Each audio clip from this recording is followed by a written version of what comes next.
ṣe jẹ́jẹ́. Tíbi tirẹ̀ ládàlẹ̀ ayé, kò mọ̀ ṣẹ̀dá tó mọ̀ ńlá. Ó jẹ́ ṣe jẹ́jẹ́ ọ̀rẹ́ mi o, ayé gbẹ̀gẹ́. Inú ẹni ṣálámọ̀, a ò mẹ́ni tó fẹ́ ni. Ká ṣe bí ẹni kú, káwọ́ ẹni tí ó ṣe dàrú ẹni. Ṣàṣà ènìyàn nífẹ̀ẹ́ ní lẹ́yìn, tẹrú tọmọ nífẹ̀ẹ́ ní lójú ẹni. Ọmọ aráyé abániwọ́rọ̀ bá òbí dání wọ́n. Ayé ò fẹ́ ní ìfọ̀rọ̀, orí ẹni ní pé kó yẹ ni. You gotta be strong cause the world is a battlefield. Òjò láyé ó gbé ní lọ, bá ò bá mọ̀ wẹ̀. Má ṣe làlà òtọ́ láì bá dé, stress of ìdákùn ṣe jẹ́jẹ́. Ilé ayé ogun ni ó gbọ̀gbọ́n. Ẹ̀sùn pẹ̀lẹ́ láyé gbà rẹ̀, ẹ jẹ́ ká má ṣe jẹ́jẹ́. Tíbi tirẹ̀ ládàlẹ̀ ayé, kò má ṣẹ̀dá tó mọ̀ ńlá. Ó jẹ́ ṣe jẹ́jẹ́ ọ̀rẹ́ mi o, ayé gbẹ̀gẹ́. Inú ẹni ṣálámọ̀, a ò mẹ́ni tó fẹ́ ni.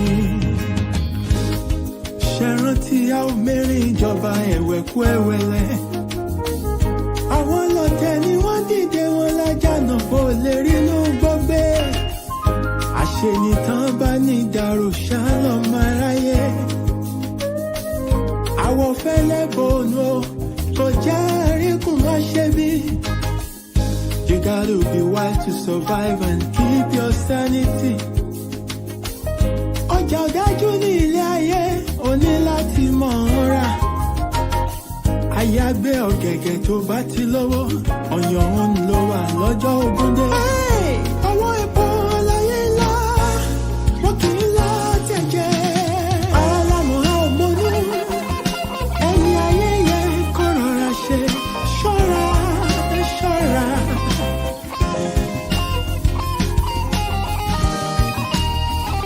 Pásítọ̀ fura, pásítọ̀ ti jẹ́ sí iná.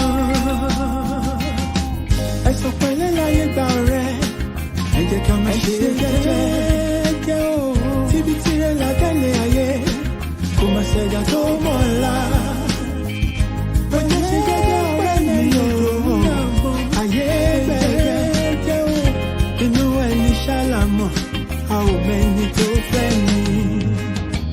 Ẹ̀sùn pẹ̀lẹ́ láyé gbà rẹ̀, ẹ jẹ́ ká má ṣe jẹ́jẹ́. Tíbi tirẹ̀ ládàlẹ̀ ayé, kò má ṣẹ̀dá tó mọ̀ ńlá. Ilẹ̀kùn bá jẹ́ ṣe jẹ́jẹ́ ọ̀rẹ́ mi o, ayé gbẹ̀gẹ́.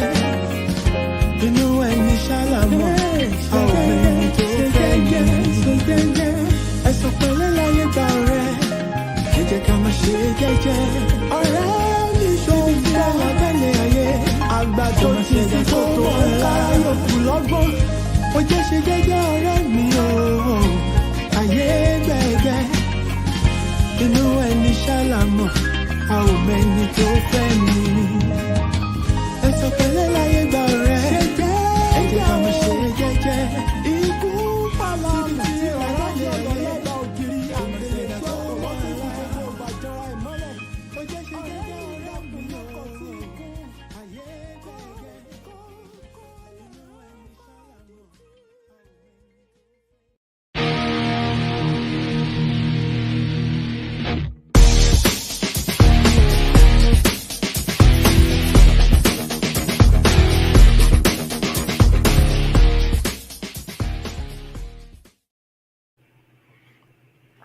Yes, good evening, my people. It's a pleasure to welcome you to another special edition of the Jagbajanti Show. I'm your regular host, Akin. Thank you for connecting with me tonight. Wherever you are listening to me from, I welcome you specially. As you are joining the show, please help me spread the word that this show is going on. Help me share it on your platforms. Help me share it in your stories. Help me tag people that you think would benefit from tonight's discussion. Especially help me tag people that you know are new in the country. Probably they just moved to the United Kingdom, either as an individual or as a family, or people that you know are in the process of relocating, or probably people that you have heard that they have not been finding things easy since they arrived. Please help me bring this show to the notice of these following people, because it's going to do them a whole lot of good. Please, we need to help other people. It might just be a word that would save some people's homes from total collapse. It might be the right word that would, rain someone from falling over the cliff of destruction. Please, if all you can do is just to bring this to somebody's attention, then you have done them the same job that or the same work that Jesus is about to do this night by going to Golgotha to die for the world.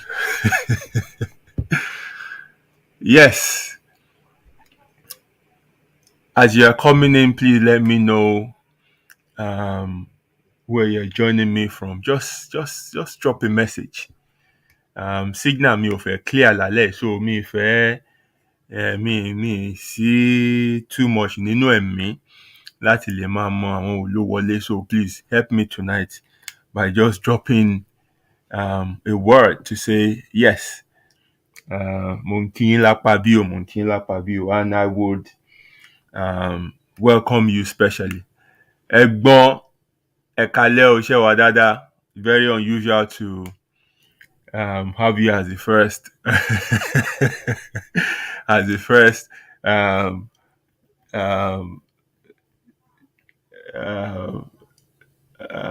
friend of the show tonight. Yeah, mo mọ̀ pé ẹ̀ ń jayé ìjẹkújẹ ń bẹ̀ yẹn. I tried reaching you this evening, but tó dẹ̀ pé báyà data yín kò sí on or something like that, but I tried on WhatsApp. Ṣé wàá pa ẹ̀kọ́ ẹ ti máa tànù dànù. Gbogbo ara yín á ti máa dán bí ẹ̀yin gìtá báyìí. Òòrùn á ti dùn yín lára gan. Ẹ ṣáà kú ayé. À ń retí yín. Right. Mo kí ẹ ọmọ ìyá mi. Ṣé o wà? Ẹ̀yin lẹ lètò ìlálẹ́ yìí o. Ẹ bá mi pe àwọn èèyàn sí orí show that will benefit from tonight's discussion. So maybe I should put the topic we are looking at on the screen so that people will be aware of what we're talking about.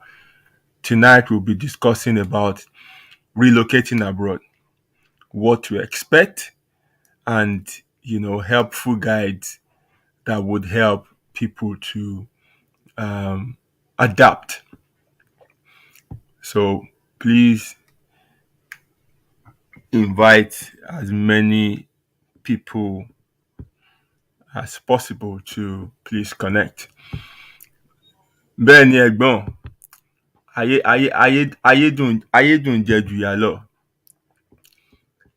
Kọ́lọ́ má pè tí wá ń yà ni. Ẹ̀yin jayé jù. Ẹ̀yin jayé jù. Soft life lẹ́yìn yàn. Hey, my brother, Magic Finger, Mr. Franklin Braithwaite. I greet you specially. Thanks for connecting tonight.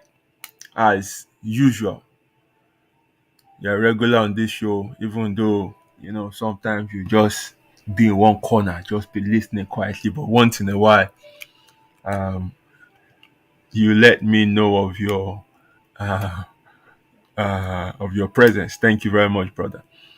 Hello, hello. Àwọn èèyàn nìyẹn.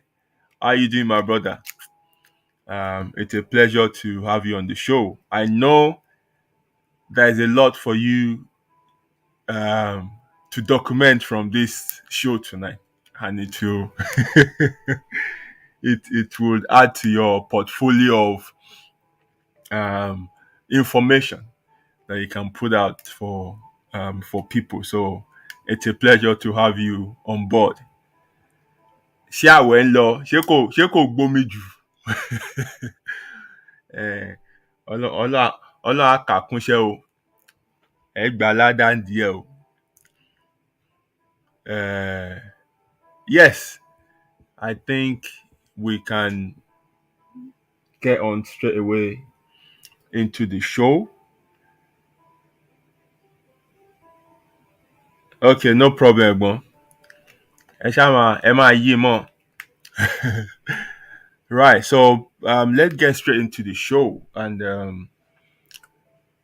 others can join us as we go ahead.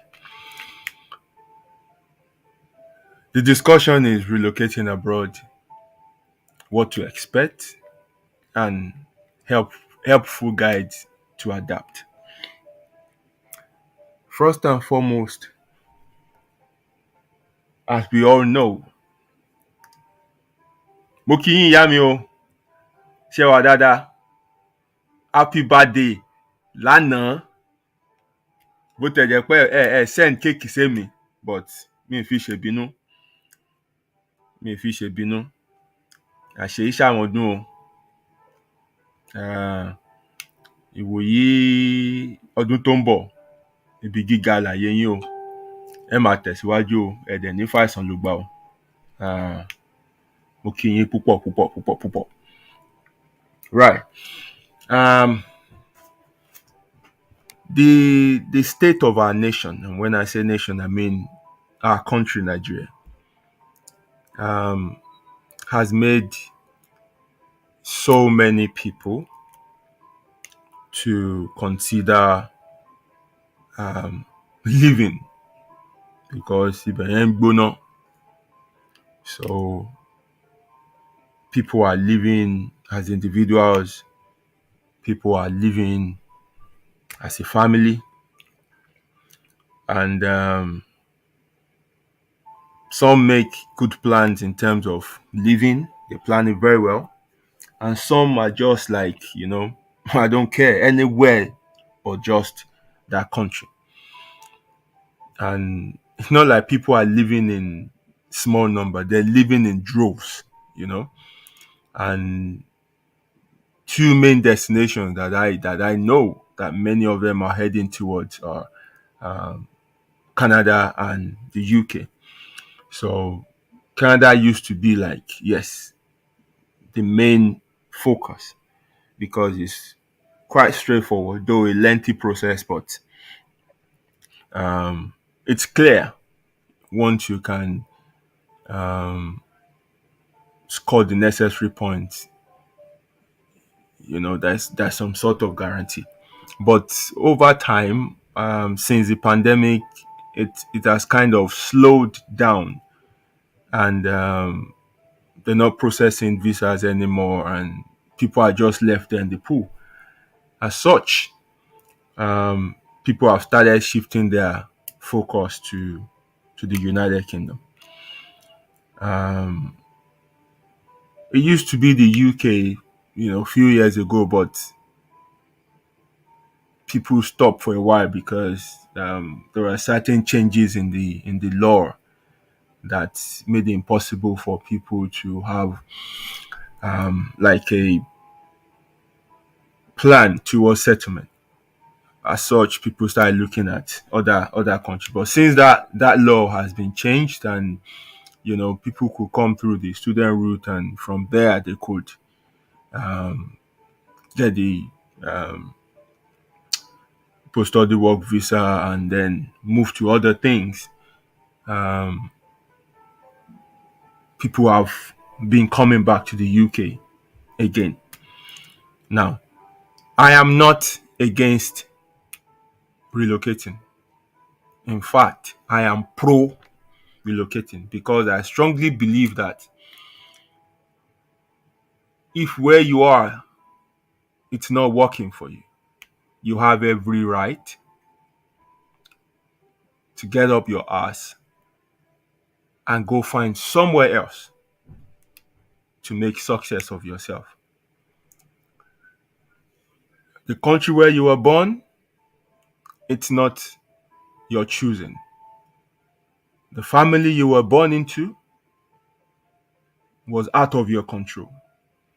But what you end up becoming in life, it's entirely up to you.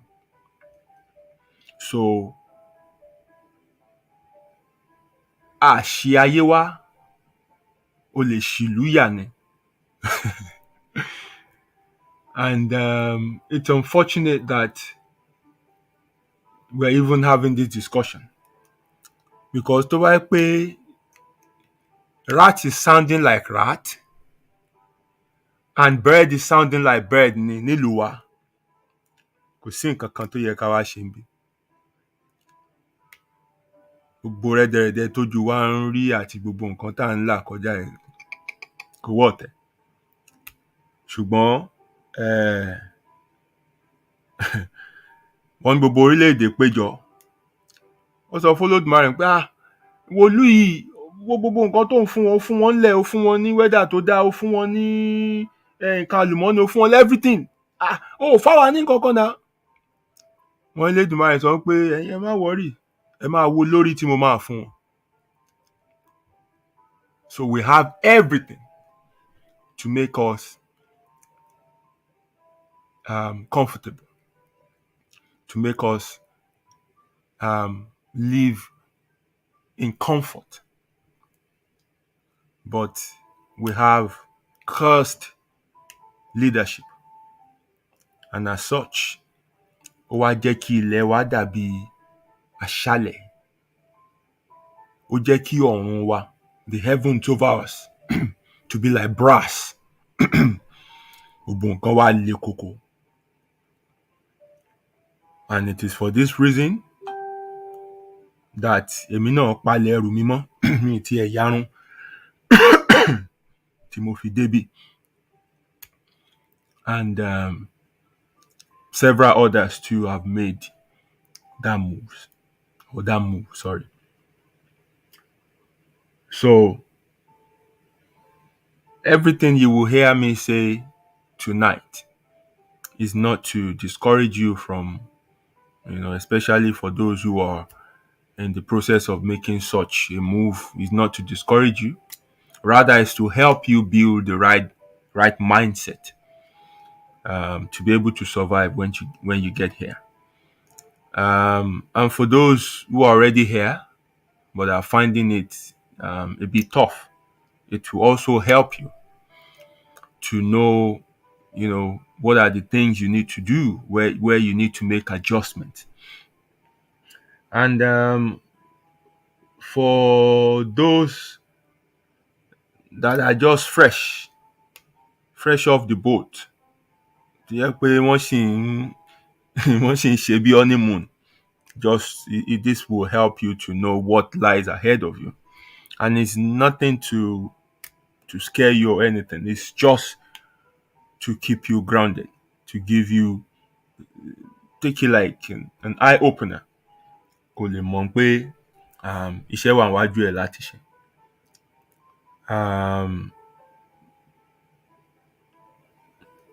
I have been living in this country for the past 17 years. So, mo ti rí oríṣiríṣi. Gbogbo process tí ẹ kí hàn là kọjá, ó ní mo là kọjá. Mi ò skip nǹkan kan, mi ò cut nǹkan kan. So I know a bit. Mo lè má mọ gbogbo nǹkan tán, ṣùgbọ́n mo mọ díẹ̀. And everything I'll be saying here tonight is the truth and nothing but the truth.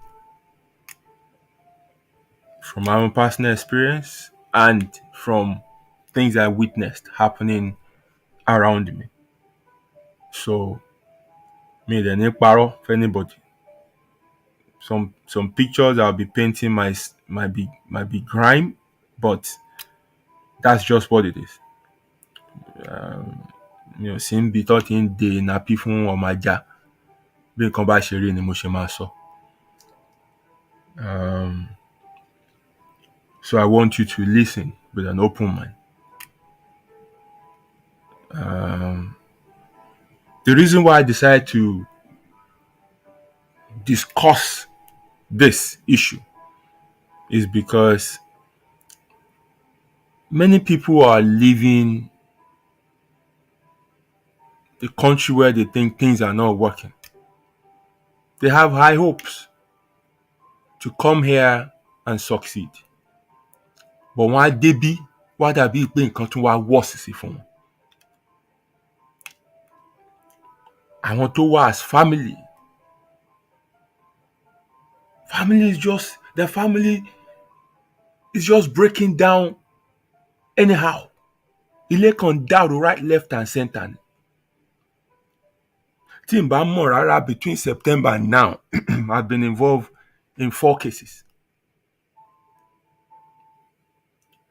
The latest one, mo ṣẹ̀ṣẹ̀ gbọ́ bí either a week or 2 weeks ago. Even though me dá sí yẹn because mi ò mọ̀ wọ́n directly. But àwọn tó mọ̀ tó dẹ̀ tí mo mọ̀ wọ́n through ló sọ fún mi pa nǹkan báyìí ló ń happen. And in all of this,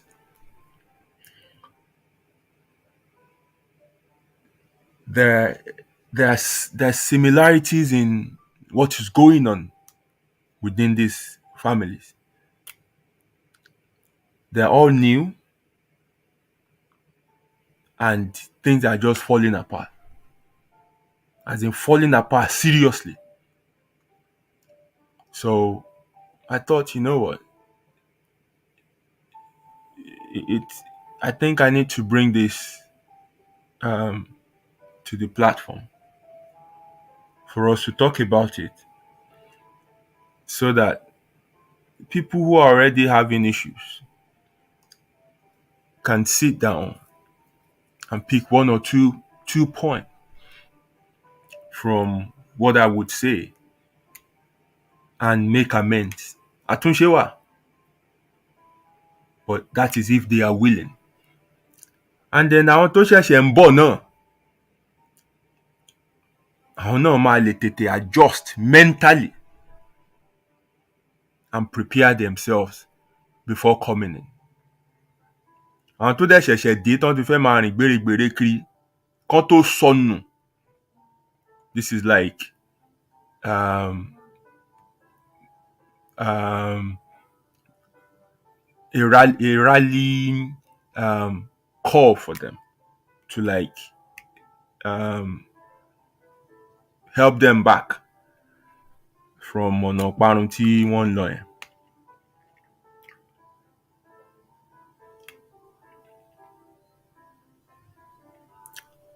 Now, let's go back to the beginning.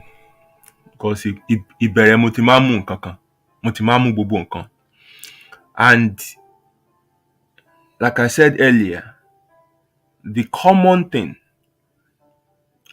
that I found in all the cases that I've got involved in has foundational issues.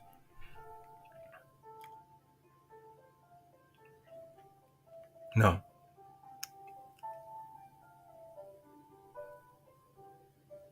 when you want to relocate, you're going to a new land with a new experience, with a new culture. Some go to countries where they speak a different language. So there's a whole lot of things that you would have to adjust to. What I find in all of these cases is that many from the beginning don't even have an idea of what they are coming over to face.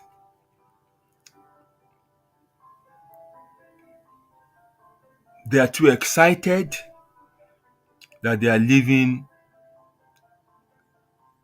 the jungle called Nigeria. And probably they've seen pictures that people share, people abroad share pictures, those who came home flaunted money and all kind of things like that. So they just have that, mindset that forget it. Tàbá ti débẹ̀ báyìí, pápápá kàn máa ṣàgbọ́ ẹjọ́ náà ni. So wọ́n prepare fún any form of hardship. Wọ́n prepare fún any form of shock. Nothing. So wọ́n kàn born like everything is just going to wọ́n kàn máa tàka gbogbo á kàn máa appear ni. Also, another thing I noticed in all of the cases, only wípé, especially the couple, only one of the couples ló wà vested in the planning process. This was common in all the cases. So, in all of those cases, the main applicant are the female partners. Àwọn ni wọ́n gba student admission. And the way it works is, wọ́n máa fún partner wọn náà ní same visa tí wọ́n ní. But the partner ló dà pé ó ní the best right because ó lè ṣiṣẹ́ full time, ó lè ṣe anything, very free. And tó jẹ́ main applicant is expected láti máa lọ school, ó ní gbogbo wàhálà yẹn wọ̀ lọ́rùn jù. So láti bẹ̀rẹ̀ gan, láti ilé tán ti ń ṣe processing. In all of the cases I got involved in, it was the lady or the female partner or the wife that shouldered almost everything. Láti bẹ̀rẹ̀ bí agídí gan ló fi mọ́ àwọn ọkùnrin yẹn pé wọ́n dá sí, wọ́n fowó lẹ̀, wọ́n get involved. Àwọn obìnrin ló ṣàṣe everything, wọ́n ṣàgbà pálí wọn náà submit everything papọ̀. The men only start, warming up to the idea after touring pa. Wọ́n máa yà pé UK is sure okay. That was when, they started opening up. Now, here lies the danger. In my experience in this country, I'm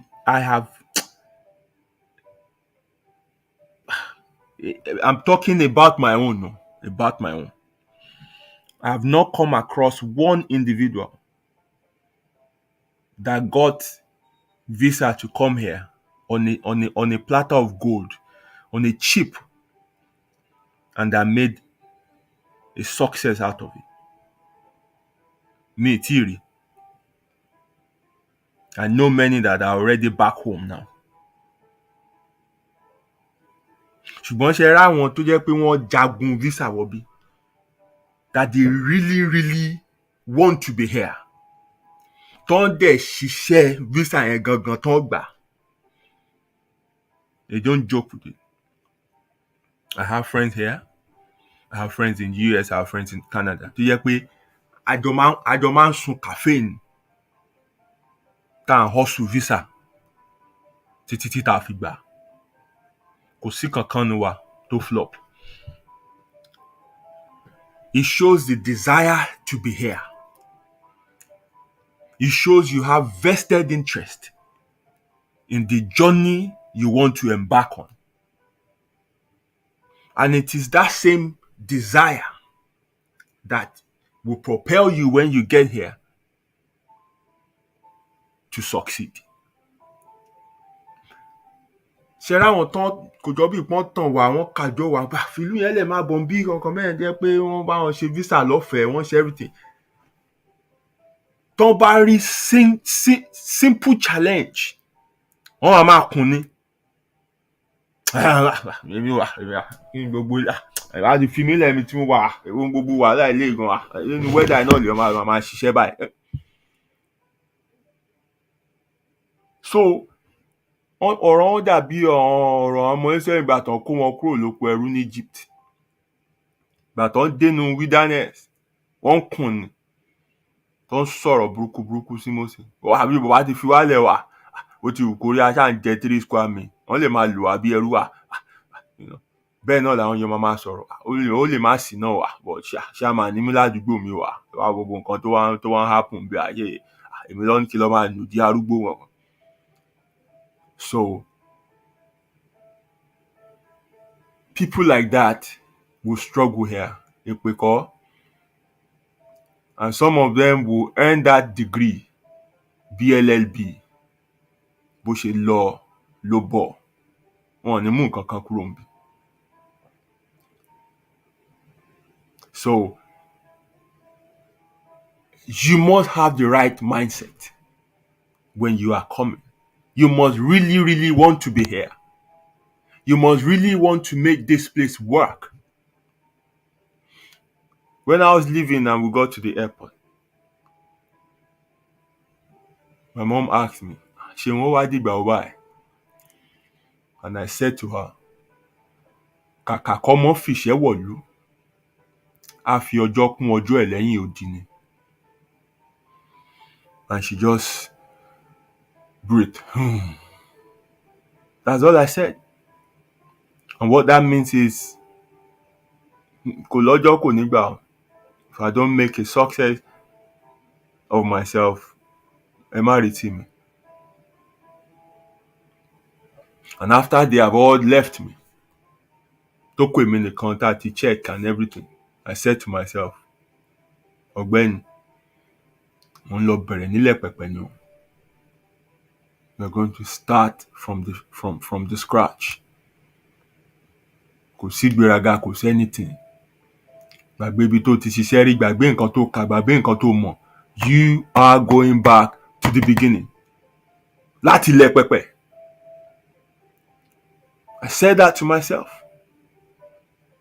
And it's no wonder that my first job was as a street cleaner. Ẹni tó mú mi lọ gan àjọ níṣẹ́ ni, ṣùgbọ́n sọ fún mi pé tó bá fẹ́ bẹ̀rẹ̀ iṣẹ́ lé ní, I know a place I can take you to.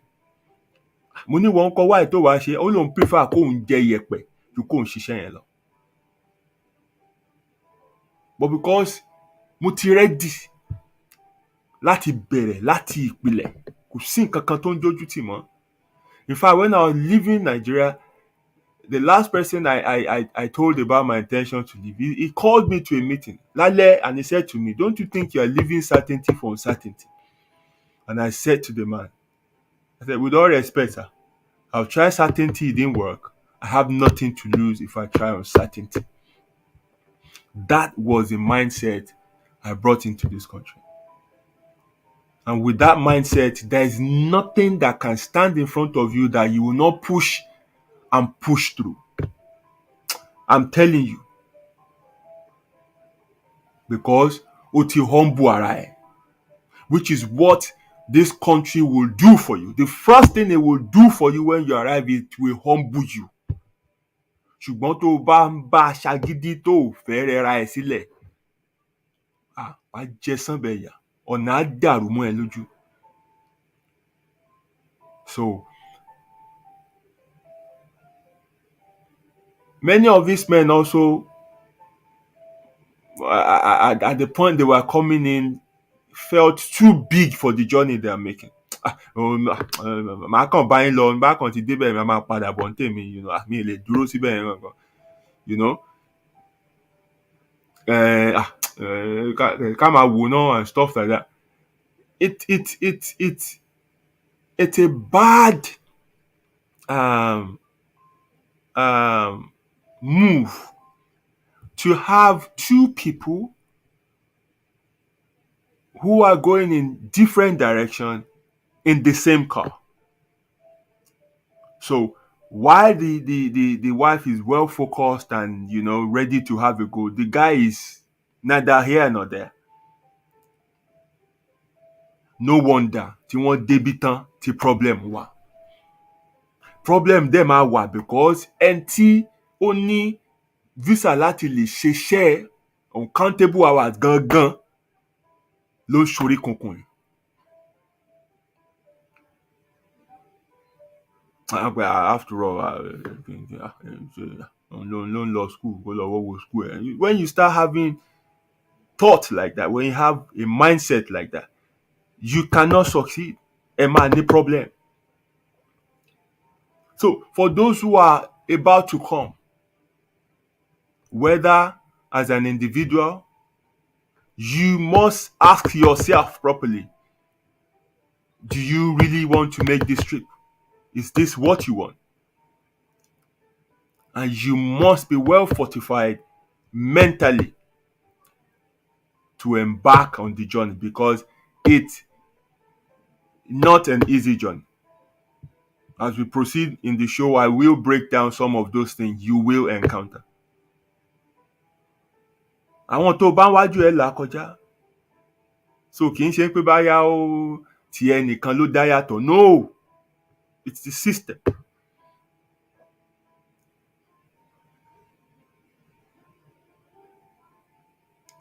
And you must understand that ìlú òyìnbó tó wò nínú movie ó yàtọ̀ sí tó ń bọ̀ wá bá. Tó wò nínú movie, má gbàgbé wọ́n choose location based on what they want to project to you. Bí gbogbo ìlú òyìnbó ṣe rí kọ́ yẹn. I remember when I got here and my host came to pick me. Èmi ò gbá bẹ́ẹ̀lẹ̀ wọ̀lú, mo gbọ́ orí títì ni. So after we left the airport and he was driving me back to the town. After bá ti kúrò ní Heathrow, àwọn first set of àwọn ilé tá máa rí láwọn àdúgbò yẹn, mo kàn wá ń gbà irú àwọn ilé ò lélẹ̀ wá. I didn't say it. That was my thought, and maybe that thought reflected in my expression. Mi mọ̀ pé màá yẹn fi ẹ̀gbẹ́ ojú kan wò mí, and he looked at me and said, "Oh, wà disappointed àbí?" And he laughed. I didn't say anything. I said, I didn't say anything, But he read my mind and he said, ìlú òyìnbó lórí yẹn, London yẹn. And I remembered as well when he asked me, kí n tó kúrò, pé èló ló ń mú bọ̀. I think I was only able to gather around maybe £160 or something like that. And he said to me, owó kíni? Ìyá máa jẹ gan o. 160 ló mú bọ̀, ó jẹ́ lọ ta gbogbo nǹkan tó bá lè ta, kó lọ wá gbogbo nǹkan tó bá lè rí. Owó yẹn ò lè last 1 week o. Ìyá máa jẹ gan o. That was what he said to me. His exact word. So mo ṣe ń láti tún wá lọ ṣàràjọ àwọn èèyàn, aṣáàṣà gbogbo nǹkan kan jọ. Eventually, I came in with around 300 and maybe £15 or something like that. And quickly, mo mọ̀ pé problem wà ń lù because àwọn tá a jọ ń gbé ńgbà yẹn tí mo bá ń lù gan, wọ́n tún ń yá owó lọ́wọ́ èmi tí mo ṣẹ̀ṣẹ̀ dé.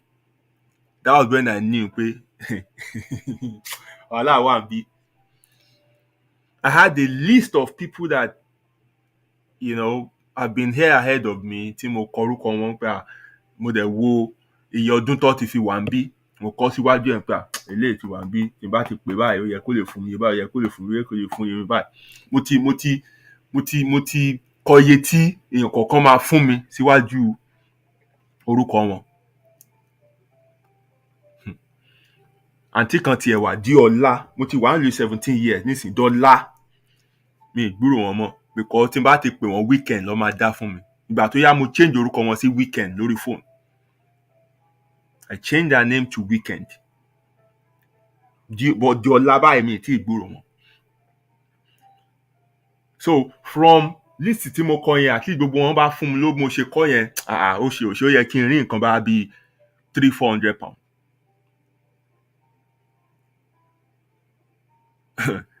But the first person tó máa kọ́kọ́ tiẹ̀ yọjú sí mi tó ṣe nǹkan mẹ́ẹ̀ ìyẹn kàn gbé mi lọ jẹ chicken and chips 1 pound. That's it.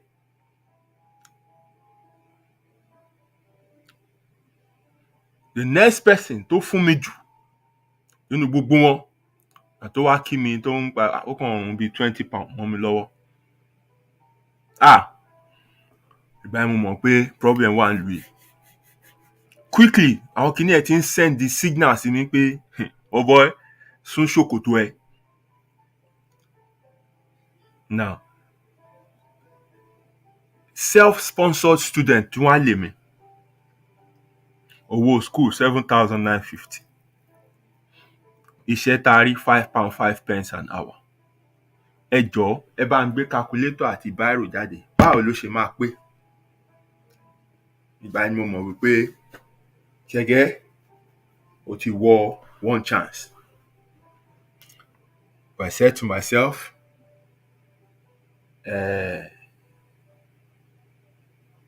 ilé ò ń ṣe option fún mi. I would make it work here.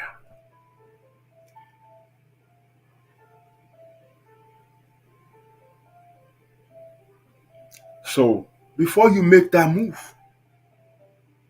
you must be mentally fortified. You must know why you are coming here. Out of all the people I've been speaking to, tí wọ́n bá ní issue, tí wọ́n bá fọ̀rọ̀ wọn lọ̀ mí and stuff like that, question tí mo máa ń bi wọ́n is just one question, and hardly do I get response from them. The question is, ìgbà tẹ́ ẹ kúrò nílé, what did you say to yourself that you were coming here to do? Wọ́n máa wò báyìí. Wọ́n lè down, and that is where the answer to their problem lies. In tó ń là kọjá yẹn, inú down yẹn ló wà. But this is a question that many people did not ask themselves before taking off. They didn't. And this is what will guide you. This is what will give you focus. This is what will, keep you going. Tó òfin ní máa yà sí bí yà sọ́run tí gbogbo ọ̀nà òfin ní dàrú mọ́ ẹ lójú. And that question I asked myself when I was coming as well. And the answer was, mo ń bọ̀ wá fi bí ṣe lé ni. And that guided my steps and decisions. Tí mi ò fi rìn àwọn ọ̀rìn kan tí ò yẹ kí n rìn pé mo mọ̀ pé ìlú record níbí. Gbogbo àṣìṣe tí n bá dẹ̀ ṣe ó ń dúró dè mí. Á dẹ̀ jà mí lógun lọ́jọ́ iwájú. Àti fi bí ṣe lé ò wá ní ṣe é ṣe mọ́. So I was careful in my choices, in my moves, in my association. Àti gbogbo nǹkan tí mo bá wọn tí wọ́n wà níwájú mi tí wọ́n ń ṣe. I could not get involved because ó lè dàrú. And I took this opportunity I had as a one lifetime opportunity that I have to make it work.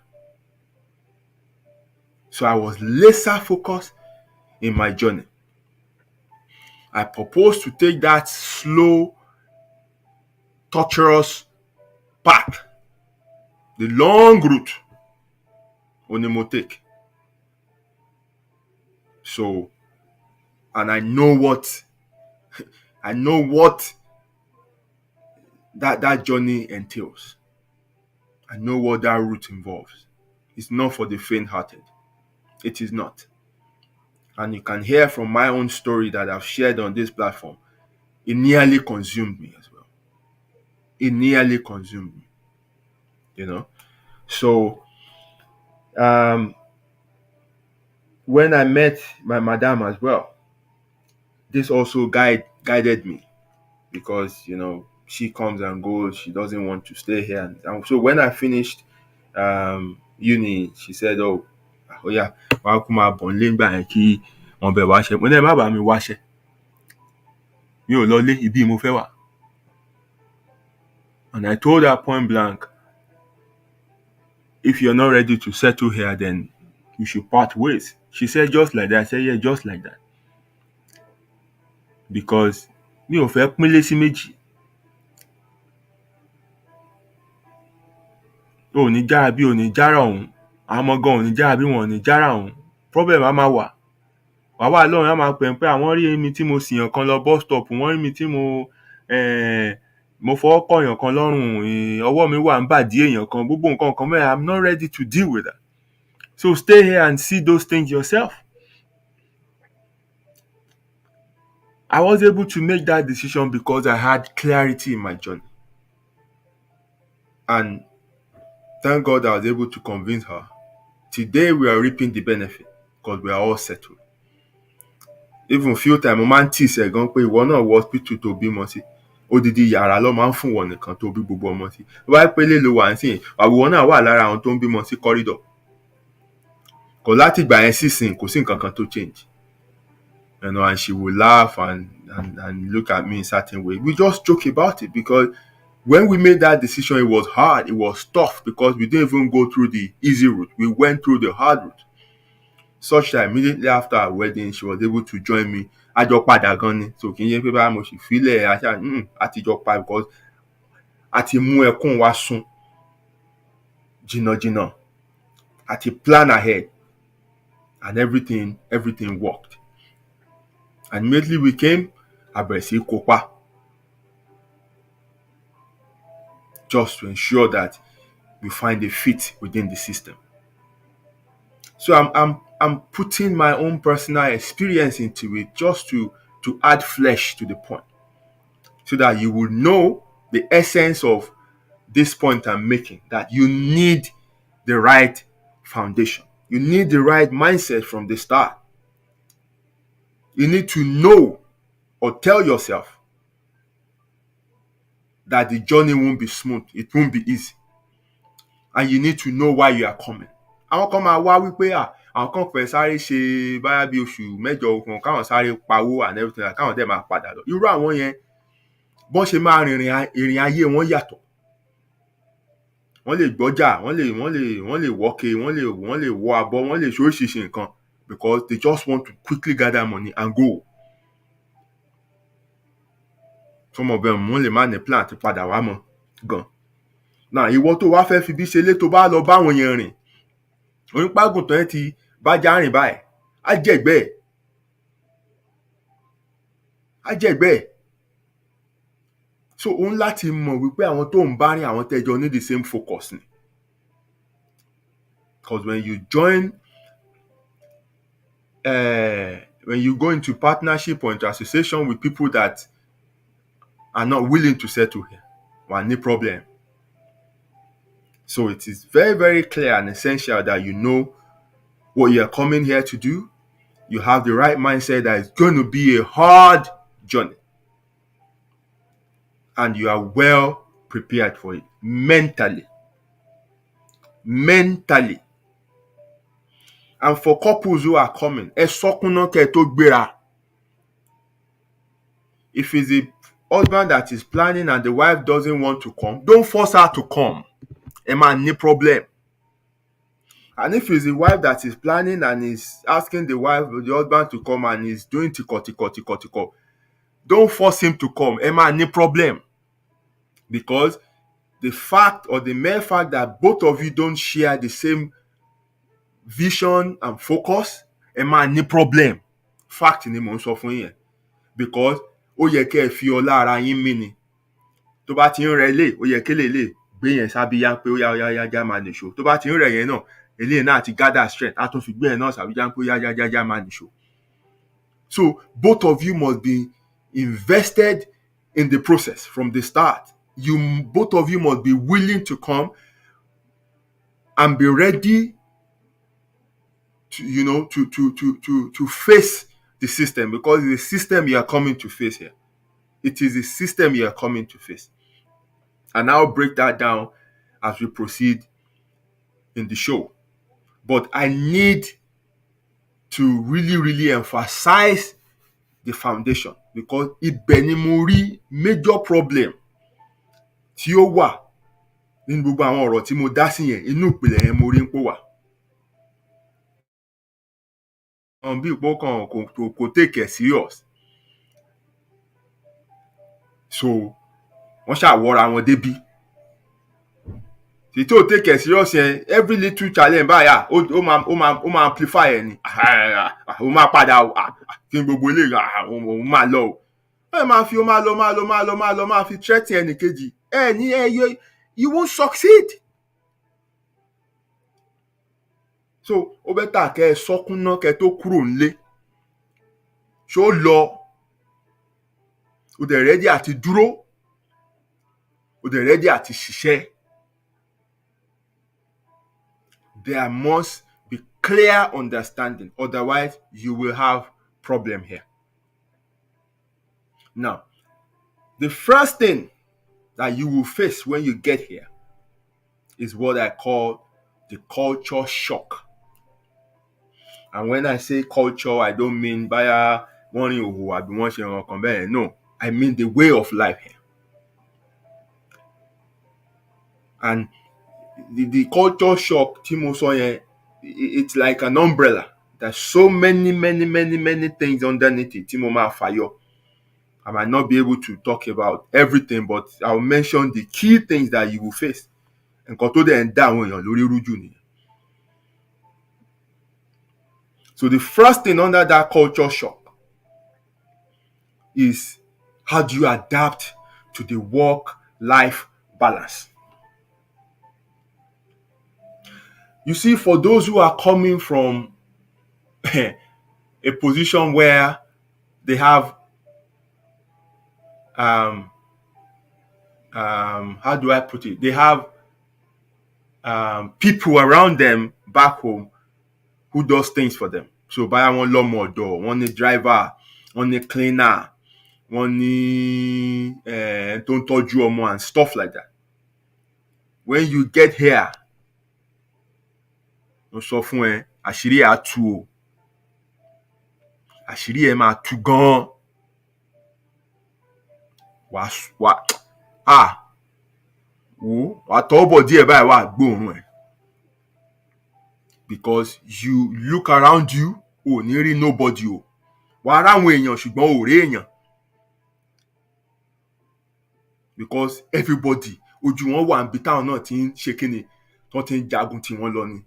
Everybody láàárọ̀, everybody hustle títí ẹ̀ ni. Kò sẹ́ni tó máa ràn ẹ́ lọ́wọ́ o. Kò sẹ́ni tó máa dá ọmọ sọ́dọ̀ ẹ o. Ilé ló ti rọrùn láti máa pa ọmọ jọ bí ẹlẹ́dẹ̀. Because ẹ lè rí ibi tọ́jú ẹ lè rí èèyàn kan gbé fún ẹ lè rí gbá kan lè ráwò kan ṣe. Ibí ni wàá ti understand wípé olówó ló yẹ kó máa bímọ. Because o kàn lè fọmọ́lẹ̀ anyhow, o lè fọmọ́lẹ̀ lé. You must provide proper care and attention for them. Nursery wọ́n kú dànù. Wọ́n kú dànù. Bẹ́ẹ̀ náà ni tó bá tún lọ wá professional carer. Ìyẹn náà wọ́n kú dànù. And this is where, if you are coming as a couple, this is where the first thing you must learn is that you guys must work out your work-life balance such that ẹ̀yin méjèèjì máa schedule program yín tó jẹ́ pé bí kan bá ṣe ń lọ nìkan máa padà. Bí kan ṣe ń lọ nìkan máa padà. So that every point in time, ẹ lé èèyàn kan tó ń dúró ti àwọn ọmọ. Ìyẹn máa jẹ́ kí owó minder yín kó jẹ́ zero. So tẹ́lẹ̀ bá lọ school láàárọ̀, ìwọ wà nílé. ti àwọn ọmọ wọn lọ school ó dẹ̀ tún lè pick wọn because ṣe rí níbí wọ́n pè nǹkan kan tó ń pè school run ọmọ ń dá lọ school fún rẹ̀ ń bí o wọ́n wàá mú lọ láàárọ̀ wàá mú dé kíláàsì ẹ̀ báyìí kó tó máa bá tiẹ̀ lọ wọ́n láago tó ń ṣílẹ̀kùn wọ́n láago tó ń tì tọmọ bá pẹ́ dé kíláàsì wọ́n á tilẹ̀kùn kíláàsì ẹ máa lọ gba front office wọlé bọ́n dẹ̀ ṣe ń wọlé yẹn ni wọ́n ń record ẹ̀ sínú ìwé kan wípé ọmọ ẹ̀ pẹ́ délé ni wọ́n kọ time yẹn síbẹ̀ wọ́n keep record tó bá ti tó certain number of times ẹ gbúrò látọ̀dọ̀ social officer o because that shows that those children lack parental care so ọmọ ò gbọ́dọ̀ pẹ́ dé school same thing náà lọ́sàn-án òun láti tún lọ mú wọn so by the time tó bá wá ṣe yẹn ẹni tó lọ láàárọ̀ náà yẹ kó ti máa darí dé and then ẹni yẹn á dẹ̀ lè ṣe kíni á lè gbà yẹn lọ́wọ́ ẹ̀ and wọn náà lè fèsì ibiṣẹ́ bẹ́ẹ̀ ṣe máa ṣe nìyẹn o kò sẹ́ni tá a máa dá ọmọ sọ́dọ̀ ẹ̀ o ọmọ dẹ̀ láti wà well looked after so this is where understanding comes in between both parents. It took a while for us to be able to figure this out as well. Because when we had our first son, my wife was still in school. In fact, I credit her because láti school ló ti wọ labour. Ó kàn pè mí ń bíṣẹ́ ni pé bàbá kí n bá òun gbé báàgì wá o. Okay, mo ní máa lọ sí hospital, ó wọ bọ́ọ̀sì lọ sí hospital. I waited for my boss to come back so that I can tell him I'm leaving. Mo dẹ̀ lọlé, mo lọ bá gbé báàgì, maternity bag, gba hospital lọ. Ọjọ́ yẹn tó bímọ, alẹ́ ọjọ́ yẹn náà ni wọ́n discharge ẹ̀ lọ hospital. And I think 2 or 3 days after, she returned back to school. Kò easy o. It was tough. Ọ̀pọ̀lọpọ̀ àwọn màmá tá a ní lára òní church and everything like that, àwọn ló bá wẹ ọmọ and stuff like that. But àwọn náà níṣẹ́ tí wọ́n tó máa ṣe. So kò sẹ́ni tó lè jókòó tì wá until our parents were able to come over and help us. But there's nothing much táwọn náà lè ṣe ju wọn bá tán wà permitted náà lọ. And by the time they had to go back, yẹ pé because limited visa lọ ní, we're back to square one. There was a time that we were not even seeing our son for a week. Friday la máa gbé ni mo máa gbé bá ń darí bọ̀ láti ibi iṣẹ́. Tó bá di Sunday a máa tún dálẹ̀ padà. Adẹ̀jọ wà nínú ìlú kan náà. That was when orí mi bẹ̀rẹ̀ sí spin pé ṣé ayé ni mò ń gbé ìbàjá. Ọmọ ẹyọ kan ṣoṣo adẹ̀ tún tọ́tì. And then 2013 iṣẹ́ wèrè ọ̀hún gan tá à ń ṣe gan máì gangan kúkú fẹ́ dàyàn lórí irú anyway. Ọmọ gan àrí gbogbo ẹ̀ was just mental. In 2013 I resigned.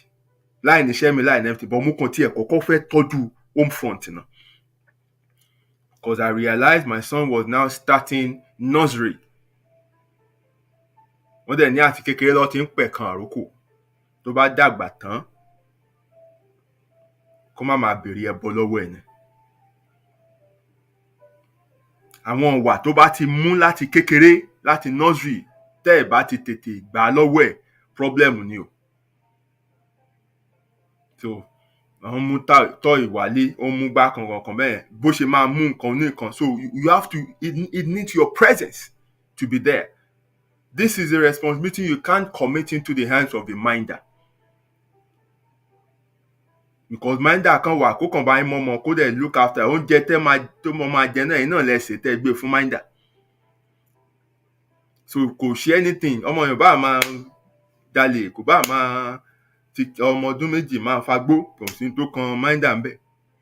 kọmọ́ṣà má ti lápá kó má ti ṣèṣe kẹ́dẹ̀ wá mú nǹkan yín lálẹ́. Ẹ̀yin fún ara yín lẹ lè tọ́ ọmọ yín o.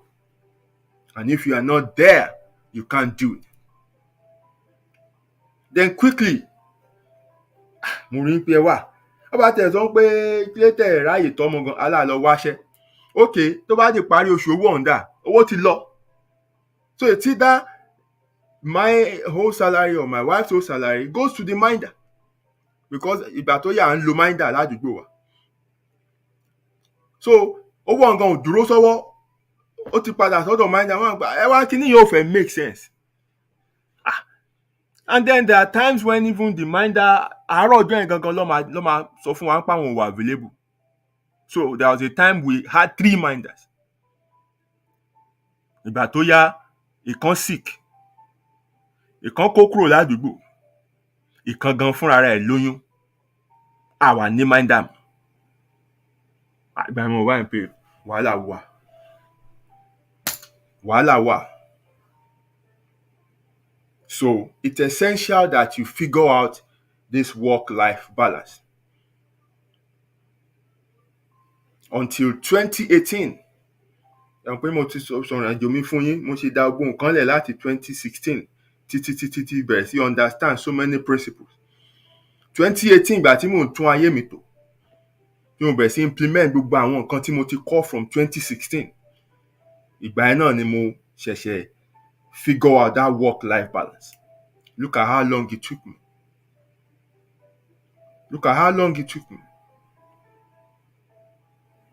You know, ìwọ ò lè rántí because ẹni tó yàgbẹ́ ò kì í rántí, ẹni tó kó ló máa rántí. These things will stay with me for the rest of my life. So you can't remember. Gbogbo ẹ̀ mo rántí.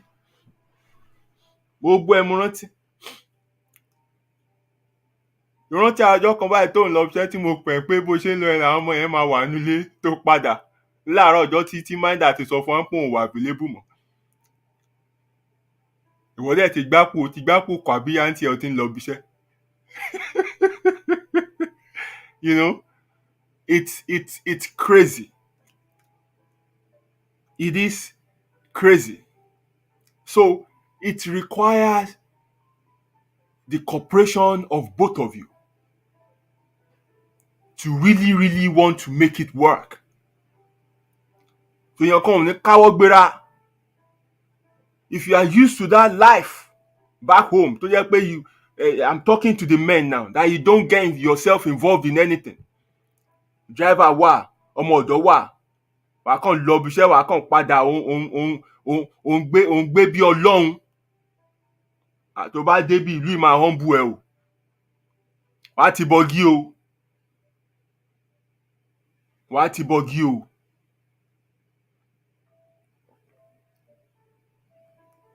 Wàá mọ́mọ́ lọ páàkì lọ ṣeré o.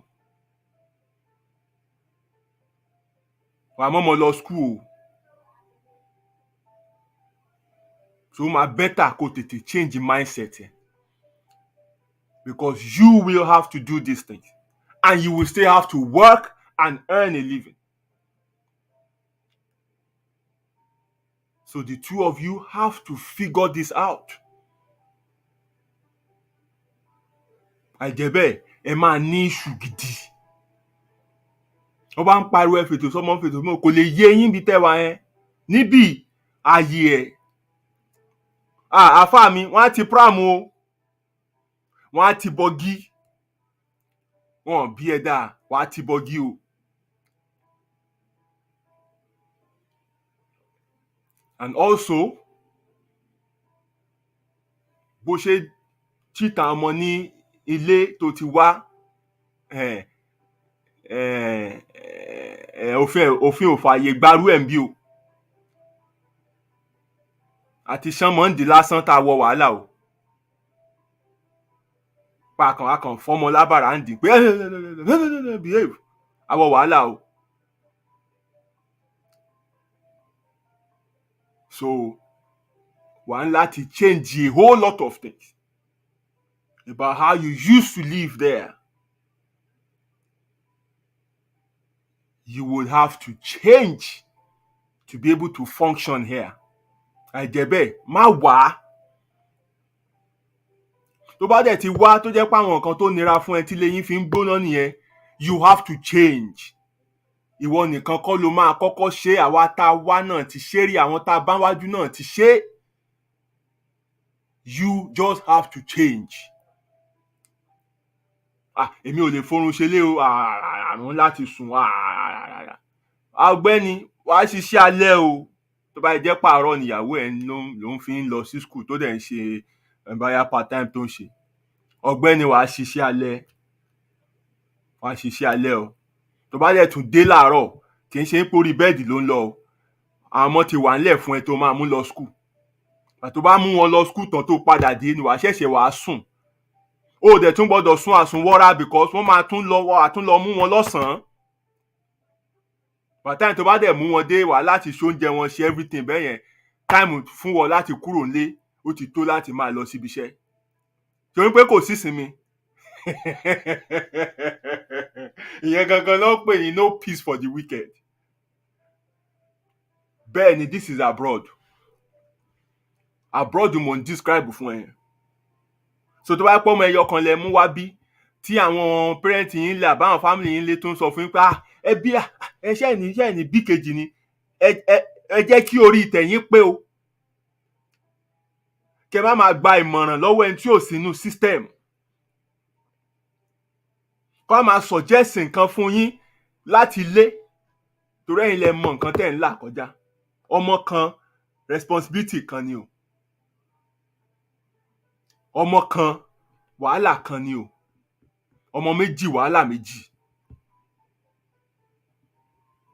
Ẹ jẹ́ kó rí yín pé o ni mo ṣe ń sọ ọ́ lẹ́sìn. You cannot escape it. You cannot escape it. Kò ṣeré Moscow iṣẹ́ ló ń ṣe ń bẹ̀ o. So ẹyọ kan mo sì sọ nínú culture shock yẹn sìn. Just one work-life balance. Because it is tough. Wàá fẹ́ run mental. And for the wives as well.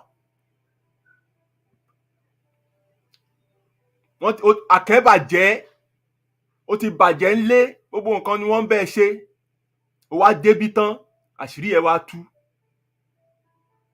Wàá kàn máa sunkún bọ̀ lọ ni because you can't handle anything.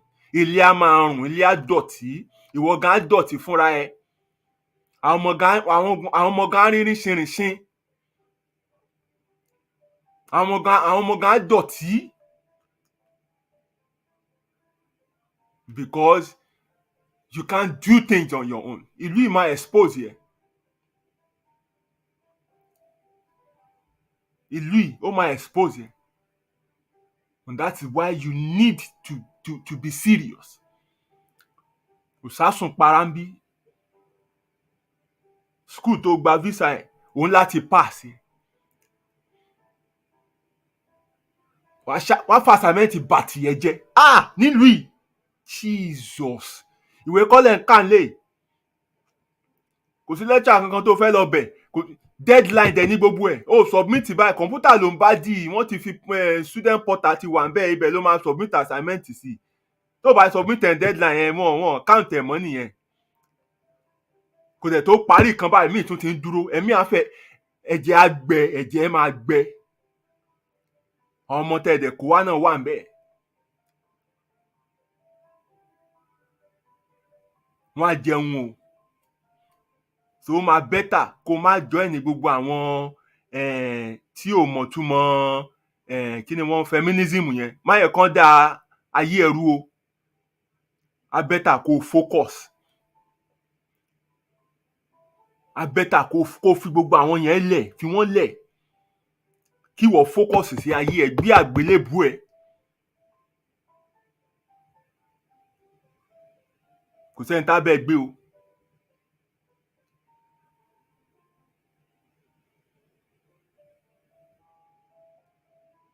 And in all the stories I dealt with, nǹkan kan lack nínú gbogbo ẹ̀. Communication. instead kan communicate wọ́n threaten ara wọn ni. So ibi tọkùnrin àti máa ní òun máa padà tó bẹ́ẹ̀ náà ni ìyàwó máa sọ pé ṣé wọn pé máa pa visa ẹ máa pa àánú ara yín ṣe mí. Instead kẹ́ méjèèjì jókòó kẹ́ gbọ́ra yín yé. Kí ọkùnrin sọ nǹkan tó ń dùn kóbìnrin gbọ́, kóbìnrin náà sọ nǹkan tó ń dùn kọkùnrin náà gbọ́. Ẹ ń fi visa threaten ara yín. Máa pa visa ẹ. Tó bá pa visa ẹ tó lè padà ńkọ́. Ó wà ń bí gan ayé yín ò tí lójútùú. Ṣé o lè dá tọ́mọ ni? Ọmọ méjì. Eventually pressure ẹ máa wear out. Wàá drop out of school. Visa ẹ máa kú. Wàá tó wá di ìjẹ fún lọ́yà. Because all the time wàá lọ máa bá wọn. Kí ẹ lè bá mi ṣe sà, kí la lè gbé wọlé sà. Àyẹn náà dẹ̀ mọ̀ pé kò sí nǹkan táwọn lè ṣe lọ́rùn ẹ̀, but wàá máa gbowó lọ́wọ́ ẹ̀. Ọjọ́ 400, ọjọ́ 700, ọjọ́ 300. Each time tó bá lọ rí wọn ló máa bá fánigbólóhùn yẹn ló ń pè ní consultation. Wàá san 200. Wàá máa gbéwèé ẹ̀ wọlé, home office á máa jù síta. Wàá máa gbéwèé ẹ̀ wọlé, home office á máa jù síta. Torí kò sí nǹkan kan tí wọ́n fẹ́ fi fún ẹ̀wé. UK ò sí nínú EU mọ́, so bó Article 5 tán lò yẹn ò work mọ́. You're dealing with their own immigration laws. Nǹkan wá nira gidi. Àwọn lè máa ń rí tó ń complain ń pè ló le, gbogbo ẹ̀ ṣe gbá, gbogbo ẹ̀ ṣàwò. Yes, ó máa le. Because you people have dropped the ball. So ẹ má threaten ara yín. Má threaten ara yín rárá, kò sí nǹkan kan tẹ́ fẹ́ gbà ń bẹ̀. You guys have to sit down and work things out. Ẹ wá bí láti wá make ayé yín better ni. And that is what should be your primary focus. In our own house, we don't have rules. The only rule we have is that we want the home to work. That's it. So, kọkùnrin rédíò kó péjò, kóbìnrin rédíò kó péjò ni. And that is the mentality you must have. Gbogbo ohun tó bá máa gbà, let's do it. Let's do it. And threaten ara èèyàn kò dá nǹkan kan o. Wọ́n pa visa yẹn, wọ́n lé ẹ padà lọlé. And so, ẹ̀mí ẹ̀ ò lè dágbé. Torí n tó ṣe yẹn gan affect ìwọ gan. The pressure will wear you out. Eventually, tí ìwọ náà gbé lọ́wọ́ gan náà máa kú dànù.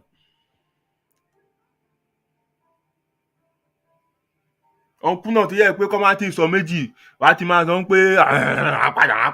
Ń padà lọ. Ibi tó ti ń bọ̀ ṣó pè ẹ̀ gan ni. Abẹ́tà kò kágbára lẹ̀. Kẹ́ méjèèjì jọ jókòó kẹ́ communicate. Communication yàtọ̀ o. It's not threatening. It's about two of you speaking out your mind.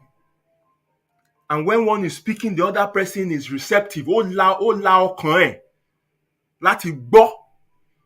Kò ignore any concern tẹ́ni yẹn make, whether it's relevant or not. They are valid concern that you need to work on.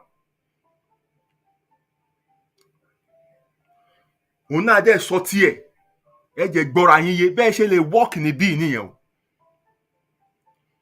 Ìlú ìkó sẹ́ńtà bá yín dá sí mátà yín ó kàkùlù ní mátà títí ẹ̀. And for those of you who have problem here and quickly you are calling people back home, ẹ fẹ́ complicate issue fúnra yín ni o. Because if you have a local issue to deal with, then the solution is also domestic. You can't be asking people who are not in the system to give you advice. Wọ́n á bàyé yín jẹ́. Ẹ má máa pe wòlíì kan tó wà ní Ìrágbìjì. Ẹ má máa pe wòlíì tó wà ní Ìrágbìjì kó máa dá sọ̀rọ̀ ẹ̀yin tẹ́ wà ní London. Ọ̀rọ̀ yín á ní problem. It's better you find people who are versed in the issue you're dealing with, who can point you into the right direction. Speak to people that you know that can talk sense into both of you. Kọ́ ṣíbrè yín, kọ́ jẹ́ kẹ́ mọ̀ pé òṣì lẹ́ ń ṣe o. Àjẹ́bẹ́ ìrìn àjò yín á forí ṣánpọ́n. Èpè kọ́ o, fact ni mò ń sọ. Fact ni mò ń sọ. So the two of you need to work together. You are not rivals, you are not competitors, you are partners. And the focus is to make this journey count. Bẹ́ẹ̀ ro ti yín, ẹ ro tàwọn ọmọ yín. Wọn ò gbọ́dọ̀ tún gbé ayé bẹ́ẹ̀ ṣe gbé o. Wọn ò gbọ́dọ̀ lo ayé bẹ́ẹ̀ ṣe lò ó. And this is one of the reasons why so many people are even making this journey. Àwọn ti báyé wọn débi kan nǹkan ti wọ́. But so that their children too would not live the kind of life tán live. Ẹlòmíì 1977 lọ bí. Láti ìgbà yẹn, pépà ọdún yẹn sì sọ wípé NEPA ṣì ń promise wípé there will be power supply. Títí di 2022 kò tí ì sí ná. Ṣé báwọn ọmọ yín náà ṣe máa lo ayé nìyẹn ni? Ṣèbí torí yẹn lẹ ṣe gbéra wípé kẹ́ kúrò ní ibẹ̀ yẹn káwọn ọmọ yín náà kán lè mọ̀ pé ayé ń tanná o. Kán lè mọ̀ pé ìyàtọ̀ wà láàrin ẹranko àti bí èèyàn ṣe ń gbé. Ṣèbí torí ẹ̀ lẹ ṣe wá bí ẹ wá débi tán ẹ̀ méjèèjì ẹ̀ ń ha mọ́ra yín. Ẹ lè débi kan ẹ lè jèrè ìrìn àjò yẹn. And many of you know how much this journey costs. It's not cheap. It's a huge investment. Huge investment. Ẹ wá débi tán, ẹ wá fẹ́ waste ẹ fẹ́ blow ẹ. Ẹ ṣe làákàyè ni. And that leads me to the second culture shock, which is my group nǹkan mẹ́ta pọ̀, which is job, finances, and bills.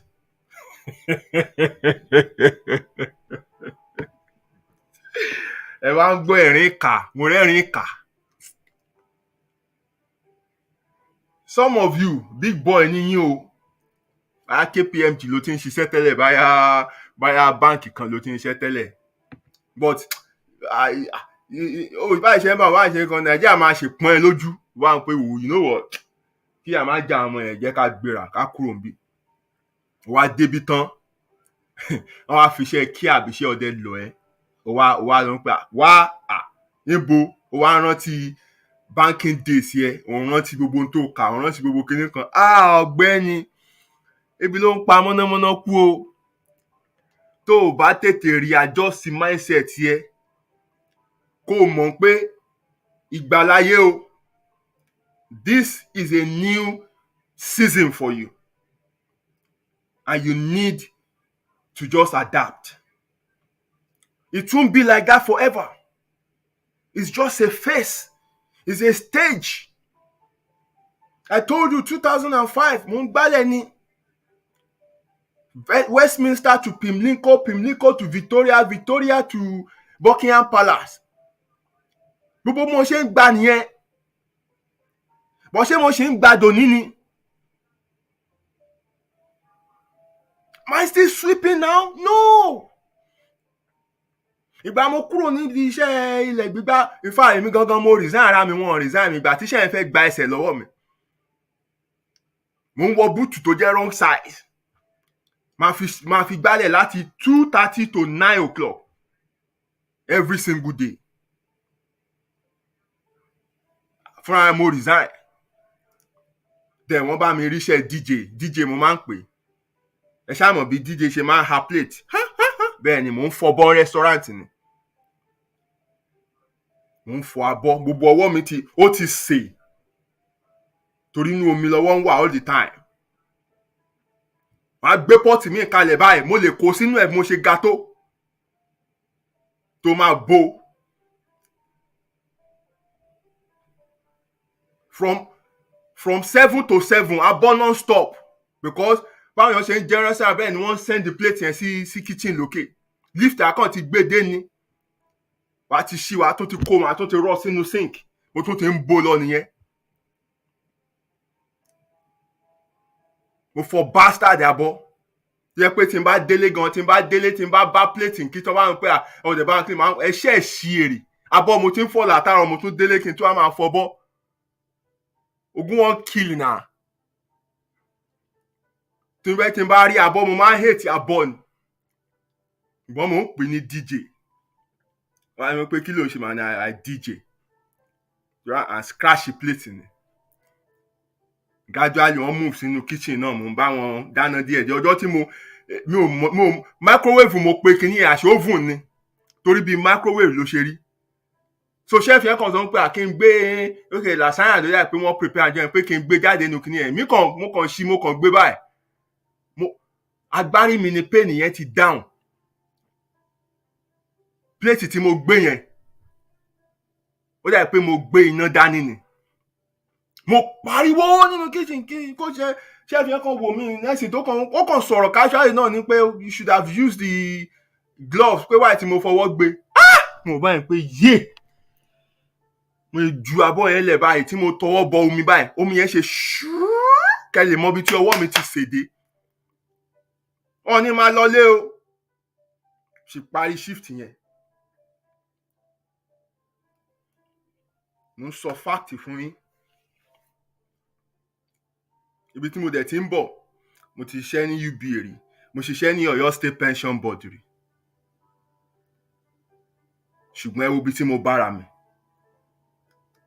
but I was able to do all these things because mo ti sọ fúnra mi tẹ́lẹ̀ wípé bí ìrìn àjò yẹn ṣe máa ríre ni you are going to start from beginning o mo ṣe lè là kọjá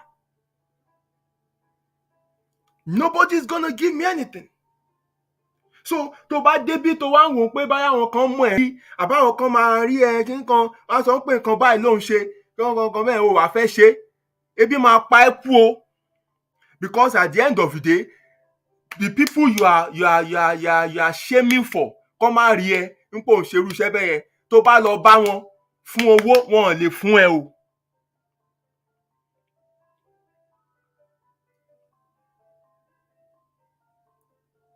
wọn ò lè fún ẹ o. Oh my sister.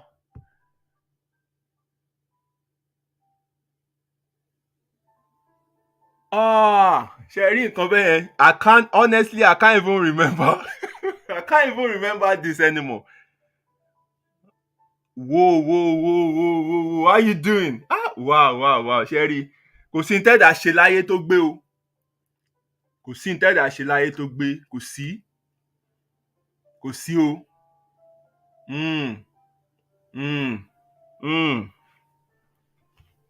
Kò sí. Can you imagine? Kaya.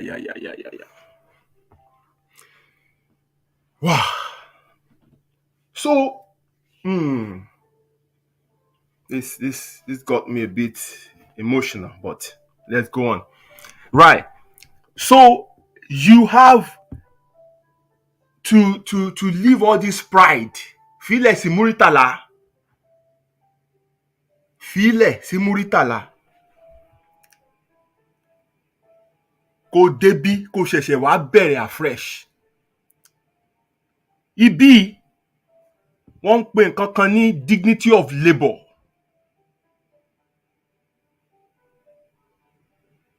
As long as what you do pays your bill, kò sí ìtìjú ńbẹ̀ o. Kò sí ìtìjú ńbẹ̀. Iṣẹ́ níṣẹ́ ń jẹ́ o. Ẹni bá jalè ló bọmọ jẹ́. Àwọn olè gan àwọn tó ń ṣe yahoo gan wọ́n ń flaunt ẹ̀. Àǹbọ̀sìbọ́sì ìwọ tó jẹ́ pé ọwọ́ ẹ̀ ló fi ń ṣiṣẹ́ kí ló ń tì ẹ́ lójú? Roll up your sleeves and get to work. Kó má bàa ní problem. Gbogbo iṣẹ́ ló fi ń lọ ẹ̀ ló ń sọ pé nah, I can't do that. Kì í ṣe ìlú yìí. So bẹ̀rẹ̀ from somewhere and work yourself up the ladder. Gba mo fiṣẹ́ DJ lẹ̀, mo ríṣẹ́ cleaning, Moorfield High Hospital ní Old Street. Tíṣẹ́ cleaning bá wà tí ẹ̀dá ò gbọ́dọ̀ ṣe cleaning hospital ni. Ẹ̀jẹ̀ máa gbẹ. Because kì í ṣe cleaning ṣúkẹ́ṣúkẹ́.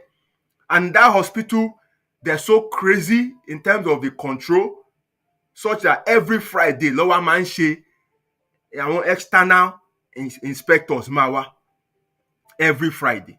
They will check the seal, gbogbo seal ilẹ̀kùn, gbogbo òkè, gbogbo wooden seal ilẹ̀kùn, gbogbo abẹ́ skirtings, gbogbo ọba ti fà báyìí tó rí pé dọ̀tí wa ń bẹ̀ department yẹn ti fail nìyẹn. Standard wọn high burúkú.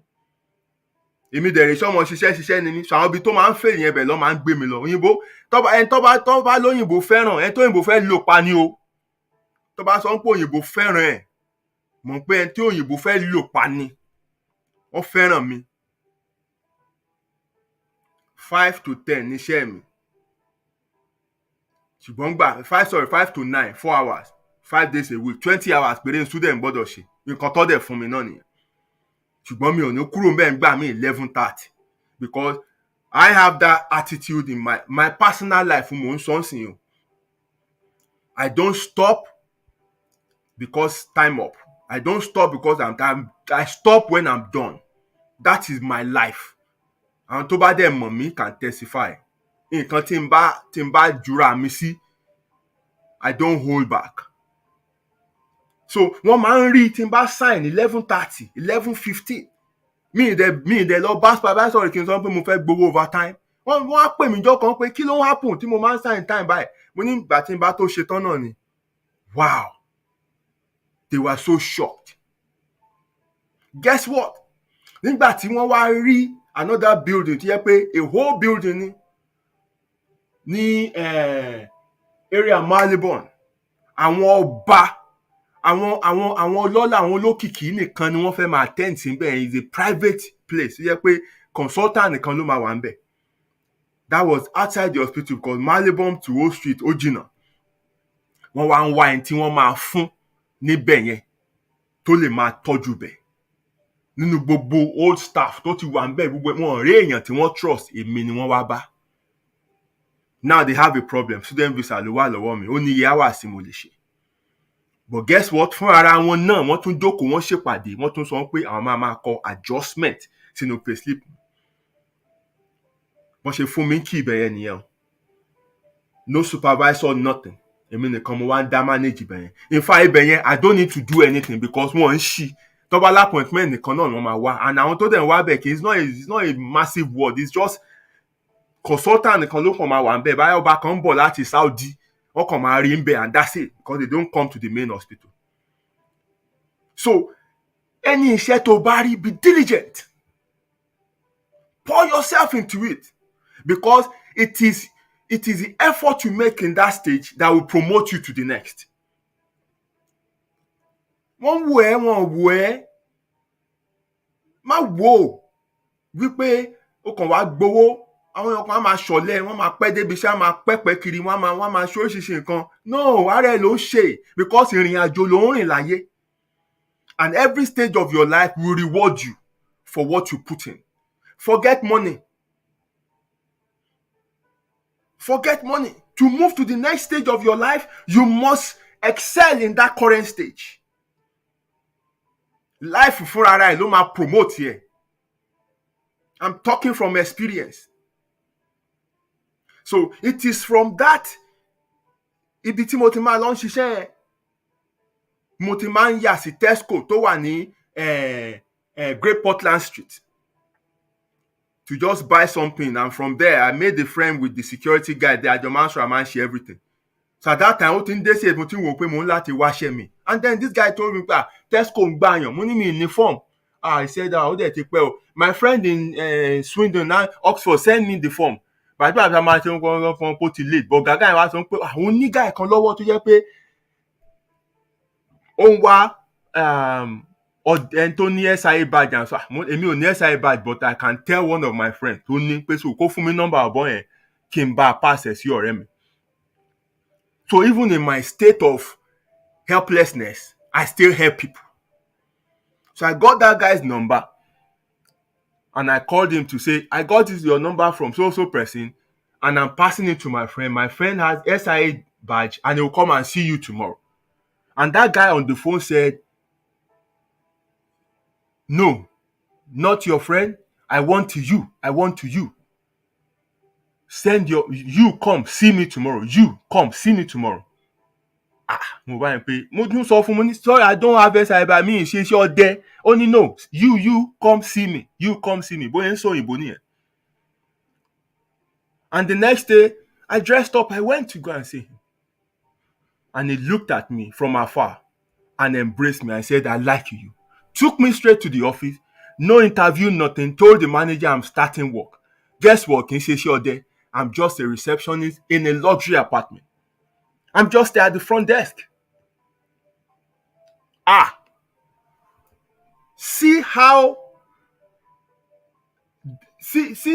life promoted me because I was diligent. Torí mi kápárù pé city mo ti fẹ́ máa ṣiṣẹ́. O délé ni o fẹ́ bẹ̀rẹ̀ iṣẹ́ city. O ready àti gun àkàbà. Àkàbà láyé. Wọ́n dẹ̀ kí ń gun àkàbà látòkè. You don't climb the ladder from the top. You climb it from the bottom.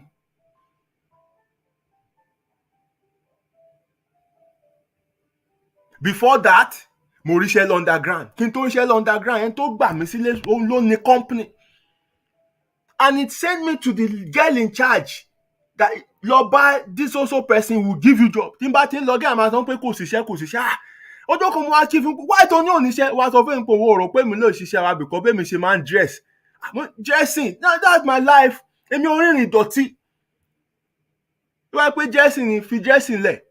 So I had to go and do training, do everything. Mo bẹ̀rẹ̀ iṣẹ́ underground. From Hammersmith to Barking, kò sí station tí mi ò ti ṣiṣẹ́. From Hammersmith to Barking. I repeat, kò sí station tí mi ò ti ṣiṣẹ́. As a litter picker, I was picking the train. Sometimes I'll pick the train itself. Ní àárọ̀ winter, tá bá ń kó paper ní Allgate station, ẹ máa làágùn. Mi ò ro ohun tí mo jẹ́, ohun tí màá jẹ́ ni mò ń rò. And I poured myself into all these jobs.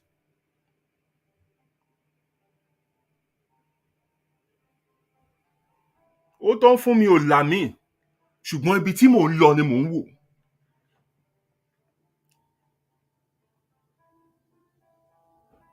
Later, I did another course to be able to work on the track itself. Wọ́n kó wa lọ sí Upminster. À ń ṣiṣẹ́ lórí track ìjọ yẹn ní train yẹn ń bọ̀. Ká tó bẹ̀rẹ̀ wọ́n ti sọ fún wa pé look 65,000 watt ló wà lórí track yìí o. Òyìnbó yẹn sọ pé you don't make the same mistake twice o. Mo bá yẹn pé ikú rè owó rè. Wọ́n dẹ̀ ti sọ fún wa ibi tí safety point wà and everything like that. But àti train yẹn ń bọ̀ báyìí. Ẹni tó máa signal ti sọ fún wa direction tó ti ń bọ̀ àti mọ ibi tá a máa dúró sí. Ṣé látẹ́gùn train yẹn tó kọjá lásán tí mo mì tó yẹ pé fẹ́lẹ́fẹ́lẹ́ ni mí. Mo mì báyìí pé ọjọ́ yẹn mo sọ pé mi ò ṣiṣẹ́ orí bí mọ́.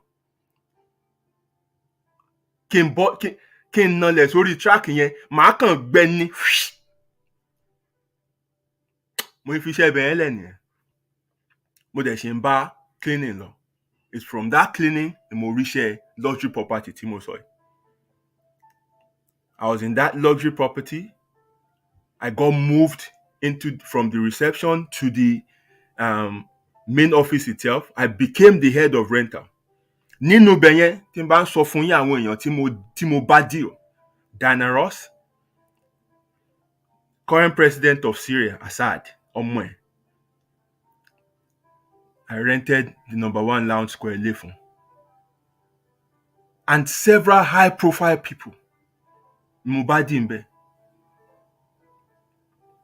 The Prince of Omar, the first luxury car tí máa gùn láyé mi, Bentley, òun ló ní mọ́tò yẹn. He threw the key at me like this. Pé máa lò. N pò ń rò wípé gbogbo nǹkan tí òun ní ló jẹ́ káwọn èèyàn máa like òun.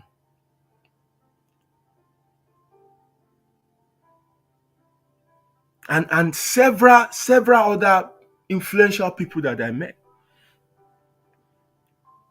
The then IOC chairman of India, táì tó fún mi ṣì wà ń bí. So kí ni mo fẹ́ fàyọ ni wípé ìrìn àjò láyé o. Àkàbà láyé. and you don't climb it from the top. You climb a ladder from the bottom. So tó bá débí tó rí àwọn iṣẹ́ tó jẹ́ pé ó dàbí pé bóyá òwò ń pò below ẹ̀, má gbéraga. Do it with joy. Excel in that phase of your life and see how life will promote you. Ètò ní nǹkan máa link sí nǹkan kan tó máa link sí nǹkan kan. Ṣùgbọ́n tó bá ti jọra ẹ lójú, tó bá ti fi pé ojú nǹkan tó wà bẹ́ẹ̀ yẹn lọ, gbàgbé, ojú á pọ́n ẹ gidi gan. Fact mò ń sọ fún ẹ. In this country, you will earn every pound with your sweat. Mi láwọn tí ò nọṣẹ́ wà o, wọ́n nọṣẹ́ o. Ṣùgbọ́n ìgbà tójú dúdú ó ti kọjá, ojú ti làǹsìn, ṣàṣà níṣẹ́ tó máa nà tó straight mọ́. Ìgbà tó ń nọṣẹ́ wà tó dẹ̀ máa jẹ lọ. Ṣùgbọ́n ojú ti ká everybody mọ́ nsìn. Kò fẹ́ ṣiṣẹ́ nínà mọ́. So wá bẹ́tà kó jẹ nínú ògùn ojú ẹ̀. Ó máa bẹ́tà kó jẹ nínú ògùn ojú ẹ̀. If you get here, I'm moving to the next one, finance. Tó bá yẹ pé reckless human being ni ẹ tẹ́lẹ̀, tó mójú owó, ó máa bẹ́tà o to gain some financial education. Understand in and out bówó ṣe ń rìn. Understand how to prioritize your bills or your expenses rather. Àjẹbẹ́ wàá máa wà out of pocket o. Wàá máa wà out of pocket. You must learn delay gratification. Pé àwọn nǹkan kan no mi tí lè ní wọ́n sìn. Bàmọ́ kọ́ dé TV tí mò ń lò. Tá bá ń wo bọ́ọ̀ bẹ́ẹ̀, a máa ń jà ní pé Rosiski ló kàn, wọ́n Rosiski ló kàn, wọ́n ní no Van Persie ni. Gbogbo èèyàn jọra nu TV tèmi ni. That was what I could afford then. Mo save kí n tó rè ra the first laptop mi. Meanwhile, àwọn tó wà ní àjà ń pè mí kémi ra laptop, wọ́n ń pè mí kí n ra. Èmi gan ò ní slate ń bí. So tó bá ti jẹ́ èèyàn tó jẹ́ pé gbogbo nǹkan tẹ́lòmíì bá ní ìwọ náà ń tojú bọ̀ láti ní, tí ò dẹ̀ tí dé stage yẹn wà ní problem. So ń láti lámòjú kúrò. Understand the stage of your life, the phase of your life. Ṣé bó o ṣe mọ ẹlẹ́wà àṣàpọ́n? Live according to what you earn. Ó rọrùn bí o, wọ́n máa fowó ṣíṣe nǹkan lọ ẹ̀ tó bá fẹ́ ra nǹkan online báyìí, wọ́n á sọ fún ẹ pé buy pay later. Lọ wo gbogbo àwọn iye tó máa fi san later o kó tó torí bọ̀. Ìgbà yẹn gan wá ti ẹ̀ ń struggle láti gba credit card, ó hard gan. Nísìnyí wọ́n máa throw credit card at you. Ó bá ti ní good credit. Wàhálà ni o, kò tó wàhálà ló ń gbẹ́ fúnra ẹ̀. In tó o bá ti lè fowó ara ẹ̀ rà, o tí lè afford ẹ̀ ni ò filẹ̀. Of course, there are other means of payment to jẹ́ wípé you can buy and pay later and you would not pay 1p extra. Tó bá ríru àwọn opportunity bẹ́ẹ̀ yẹn, yes, go for it. But nǹkan tó jẹ́ wípé ó máa hípù gbèsè lé ẹ lórí. Dèní mo ṣe ń san àwọn gbèsè kan o. Téèyàn ti torí ara ẹ̀ bọ̀ láti ìgbà ẹ̀ mọ̀. So, you have to understand finance. Gain some financial understanding. Then the last one, bills. Ìlú ìgangan ló ń jẹ́ bills. In fact, mọ́tò ìlú ìgangan ló yẹ kó máa jẹ́ bills. And the reason why people struggle when they get here is because the frequency of payment ó yàtọ̀. So you are coming from an environment where you pay house rent once a year. Àbí once every 2 years. Ẹlòmíì gan ẹ̀ẹ̀kan lọ́dún méjì ni wọ́n ń sanwó lé, and then you are coming to an environment where ká tó dijú ká tó là owó ilé mi tún ti pé lóṣooṣù ni wọ́n ń sanwó ilé ń bí. Of course tó bá lọ fẹ́ sanwó ilé ọdún kan náà lẹ̀ wọ́n máa gbà á. In fact inú landlord ó máa dùn láti ní irú ẹ̀ ní tenant. But if you could afford to rent a house and pay 1 year rent, then I don't think you should even be on this show, listening to this show, because that means you are comfortable. I don't see reason why you are even here, because that shows you are comfortable. But kò sẹ́ni tó nílò ó bẹ̀yẹn ń bí, so oṣooṣù ni wàá máa sanwó ilé. Wọn ò dẹ̀ ń bẹ̀yàn bí, ó bá ti san mọ̀ pé wàá lọ. Pátápátá tó bá kọ̀ tó kúrò nílé, yes, ó kàn máa drag náà pátápátá, wàá kàn drag fóṣù mẹ́ta tí landlord á fi lè perfect eviction notice from the court and everything like that. Ó lè jẹ lọ títí láì. Kò sí torí Ọlọ́run kò sí anything bí. Lágbà tó bá ti gbalé yẹn ti set up direct debit ni. Oṣooṣù yẹn kọ́ dẹ̀ máa bá owó ń bẹ̀ kó máa wà ń bẹ̀. Àjẹbẹ́ wọ́n á lé ẹ jáde. It's as simple as that. Wọ́n fọlọ́run bẹ̀yàn bí, because landlord tó gbélé fún ẹ òun náà ń san mortgage. And then you have other bills as well. Rent is just one item of bill. Nínú ilé yẹn wàá tún wá san council tax. Wàá sanwó tó fi ń kó bíìnì níta. Wàá sanwó ná, wàá sanwó gas. Wàá sanwó internet tó bá nílé. Wàá sanwó mobile phone ẹ. Wàá sanwó omi. Mo ti ka 8 báyìí. Gbogbo yẹn associate mọ́ ilé nìkan.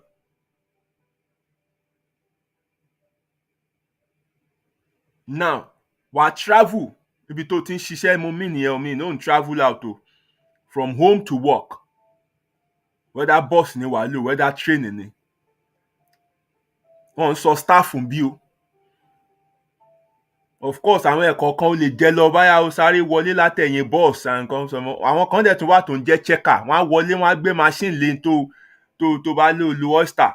Tó bá ti fail báyìí ọmọ instant fine ló máa fún ẹ lójú ẹsẹ̀. Ìyẹn tí wọ́n bá tiẹ̀ jáwé kóòtù lé ẹ lọ́wọ́.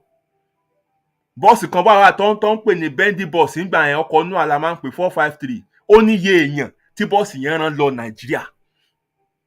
Because ilẹ̀kùn 3 ló wà ńbẹ̀, o lè wọlé from any angle. Tó bá ti wọlé wọn ń sanwó.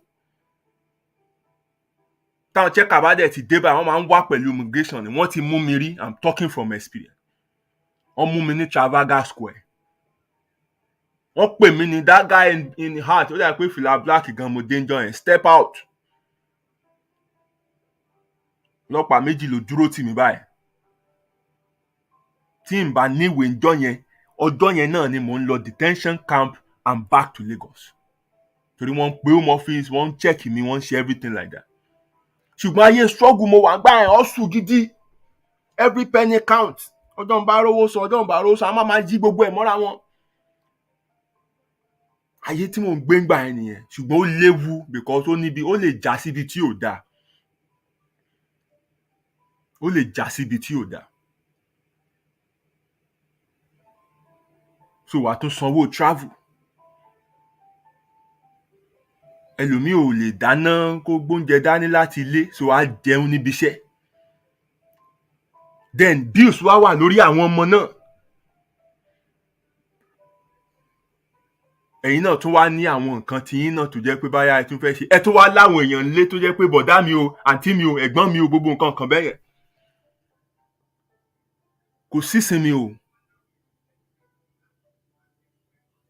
Kò sí ìsinmi. And that is why you have to plan yourself. Ló jẹ́ pé ẹ méjèèjì ń láti torí bọ̀.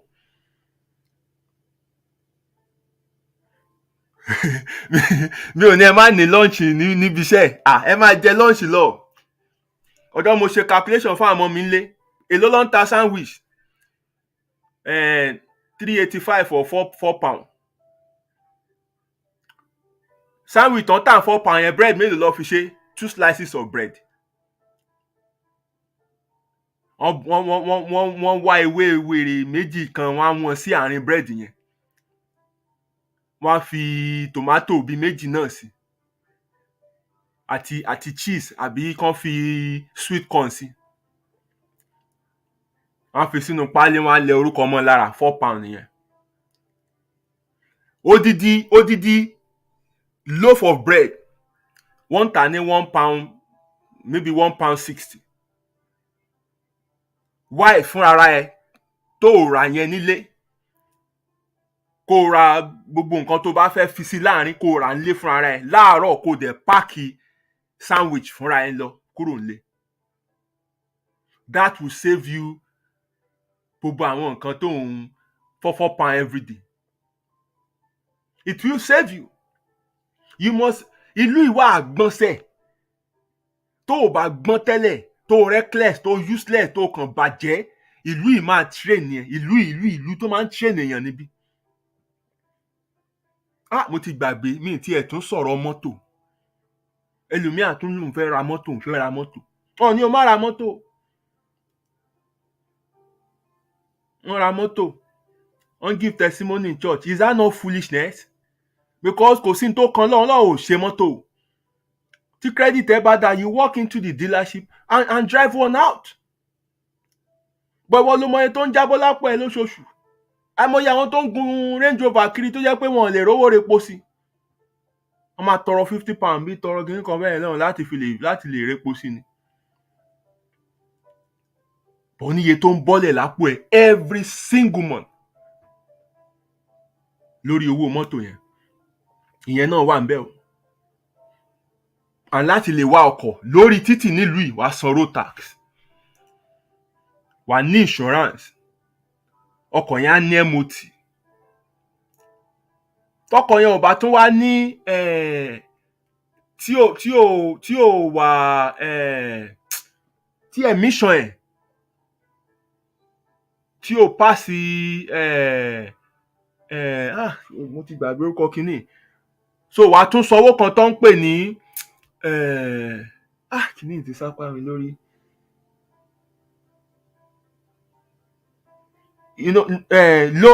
low emission zone tó bá tún gbabẹ̀ kámẹ́rà ti mú already ń láti sanwó bẹ̀ àwọn area kan wà tó bá gbọ́kọ̀ lọ wọ́n ní toll Central London congestion charge wà ń bẹ̀ so ìlú yìí máa fún ẹ pa o lè park ọkọ̀ sí títì láì ní road tax bó o tiẹ̀ wá gan wọ́n máa wá gbé because wọ́n ní technology láti mọ gbogbo ọkọ̀ tí ò wà tax wà wọ́n á kàn so kinní kan mọ́ ní táyà ní kinní yẹ́lò ńlá kan báyìí wọ́n á gbé sí táyà wọ́n á so mọ́ pa.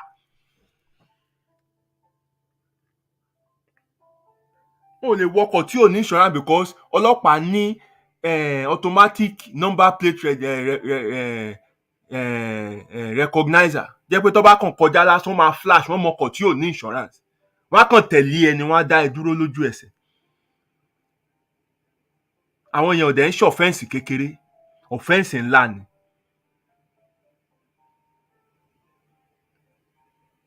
so tó o bá tí ì tọ́kọ̀ lò má lò ó tó o bá tí ì pàṣẹ driving ẹ má yọ wa mọ́tò wọ́n máa ń ṣe o mi náà ṣe o ṣùgbọ́n ò mọjọ́ tọ́wọ́ pálábá ẹ̀ máa ségi láti ṣe driving training bí láti pass gan ó tún níye owó tó tún máa bọ́lẹ̀ lápò ẹ̀ toró níye táwọn instructor ń gbà per lesson wàá ṣe wàá máa sọ fún ẹ̀ pò tí rẹ̀ di ọjọ́ mo sọ fún tẹ bàbá kan báyìí tó máa ń wà bàbá bá ti dé láàárọ̀ bàbá kan á kàn jókòó sí other side ni àwọn drive us to Dartford drive us to Blue Water mo kàn drive ẹ̀ káàkiri ní o kàn ń gbowó mi ọjọ́ ò máa ṣe exam àwọn pé yàrá rẹ̀ di mo kàn ń sanwó ni àbáyọ̀ dẹ̀ ni kọ́ mi ní anything á kàn sọ papọ̀ sẹ́yìn báyìí ni your driving is good my driving is good mi mọ̀ nǹkan kan mo ṣe test ẹ̀ báyìí mo fail ni instructor ẹ̀ sọ pé you drive perfectly but kò sí observation kankan tí mo wò ó bàbá yẹn ò kọ́ mi yet mo dẹ̀ ti ń wa mọ́tò ní Nàìjíríà bọ̀ ẹ wo bá ṣe ń wa ọkọ̀ Nàìjíríà bí wèrè bí asínwín ogun láyé ni ọkọ̀ tí mo máa ń wà Nàìjíríà mo wá débí mo kàn rí ìlàkọ̀kun ojú títì lọ sáìnì ti pọ̀ jù. It's just crazy. I have to learn. Kó tó tún mọ ojú ọ̀nà ńkọ́, other side láti ń wa mọ́tò ń bí, apá òsì ni gíà wà. Everything kan ṣáà dúdúrú ṣá. It will take time for you to get used to all these things, but máa mú díẹ̀díẹ̀. Máa mú díẹ̀díẹ̀. Tó bá ní mọ́tò kì í ṣẹ̀ṣẹ̀. Nàìjíríà ló ti máa ń bu yín pé kò lọ́kọ̀, ọ̀kadà lọ́wọ́. Wá wo àwọn tó lówó tó nífọ̀n tó lè kánná bí tó lórí kẹ̀kẹ́. Ayé ti lajú bí jẹ́ pé wọ́n tún ní bicycle lane. Ẹ máa ní mọ́tò mẹ́ta mẹ́rin lé, ẹ máa páàkì ẹjọ́. Why ẹ lè ṣe náà? Because ẹ san kankan lórí àwọn mọ́tò yẹn. Àwọn olówó yín ra oríṣiríṣi luxury car. You own luxury car here, you pay through your nose.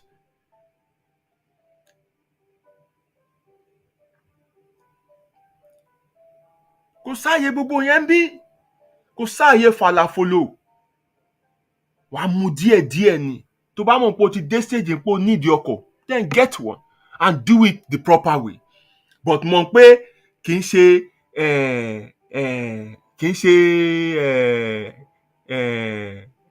oore ló ṣe ra ẹ o. Ó tún ṣí ọ̀nà expense ilẹ̀ fún ẹni. It takes from you. It doesn't add to you. But tó bá wá ṣe làákàyè, o lè wá ní mọ́tò tó jẹ́ wípé mọ́tò yẹn ń pa owó ara ẹ̀. When you buy a car to make the car work, then ìyẹn ni positive way of owning a car. Because ọkọ̀ yẹn á ṣiṣẹ́, á pa owó ara ẹ̀ wá. But if you buy for leisure, mọ̀ wípé ó níye nǹkan tó ń bá ọkọ̀ yẹn jáde lóṣooṣù. Ó lò standard ni. And you must be on top of all your bills. Otherwise, wàá bà credit yẹn jẹ́. Tí credit ẹ bá dẹ̀ ti bàjẹ́, ọjọ́ ọ̀la ló bàjẹ́, because there are so many things that is attached to that. In fact, tó bá fẹ́ gba mobile contract lásán gan, á nira fún ẹ.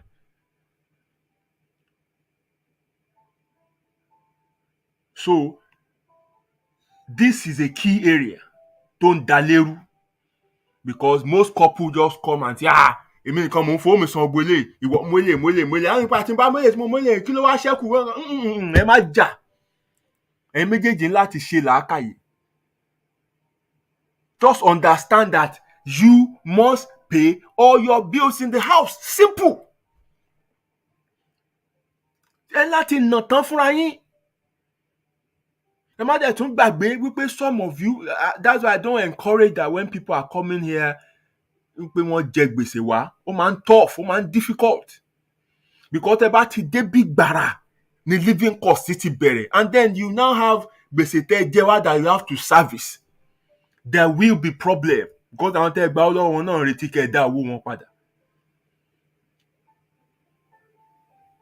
And this is why iṣẹ́ kan ò tó ń bí. You must have multiple streams of income. I encourage those who are coming kí wọ́n ní nǹkan tí wọ́n lè fi ọwọ́ wọn ṣe. Bóyá arun ló lè dì, bóyá cake ló lè bake, bóyá nǹkan kan. Just be able to do something that you can do from the comfort of your homes, and you can charge for it. Ìyẹn ò wọ́ná, àpò ẹ ló ń lọ. Àsìkò tó bá wù ẹ́ ló lè ṣe é, kò sẹ́ni tó yẹ ẹ́ lọ́wọ́ wò. Wàá dẹ̀ jẹun gan tó bá dá nídìí nǹkan tó ń ṣe, tó bá mọ̀ tó bá dá nídìí nǹkan tó kọ́.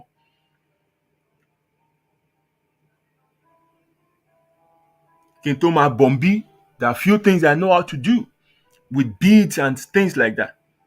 Mo kó gbogbo akíní ẹ̀ wá, ó máa fọ́ nísìnyí. Mo kó bead wá lù yìí. Mo kó gbogbo àwọn èròjà bead wá. Mo ń ṣe fìlà hat, ladies hat, kí n tó kúrò Nàìjíríà. Makeup mo fẹ́ kọ́ kí n tó kúrò. Mo ra kíní wọ́n máa ń pe kit yẹn, àwọn box yẹn and everything like that. Because I like using my hand to do things.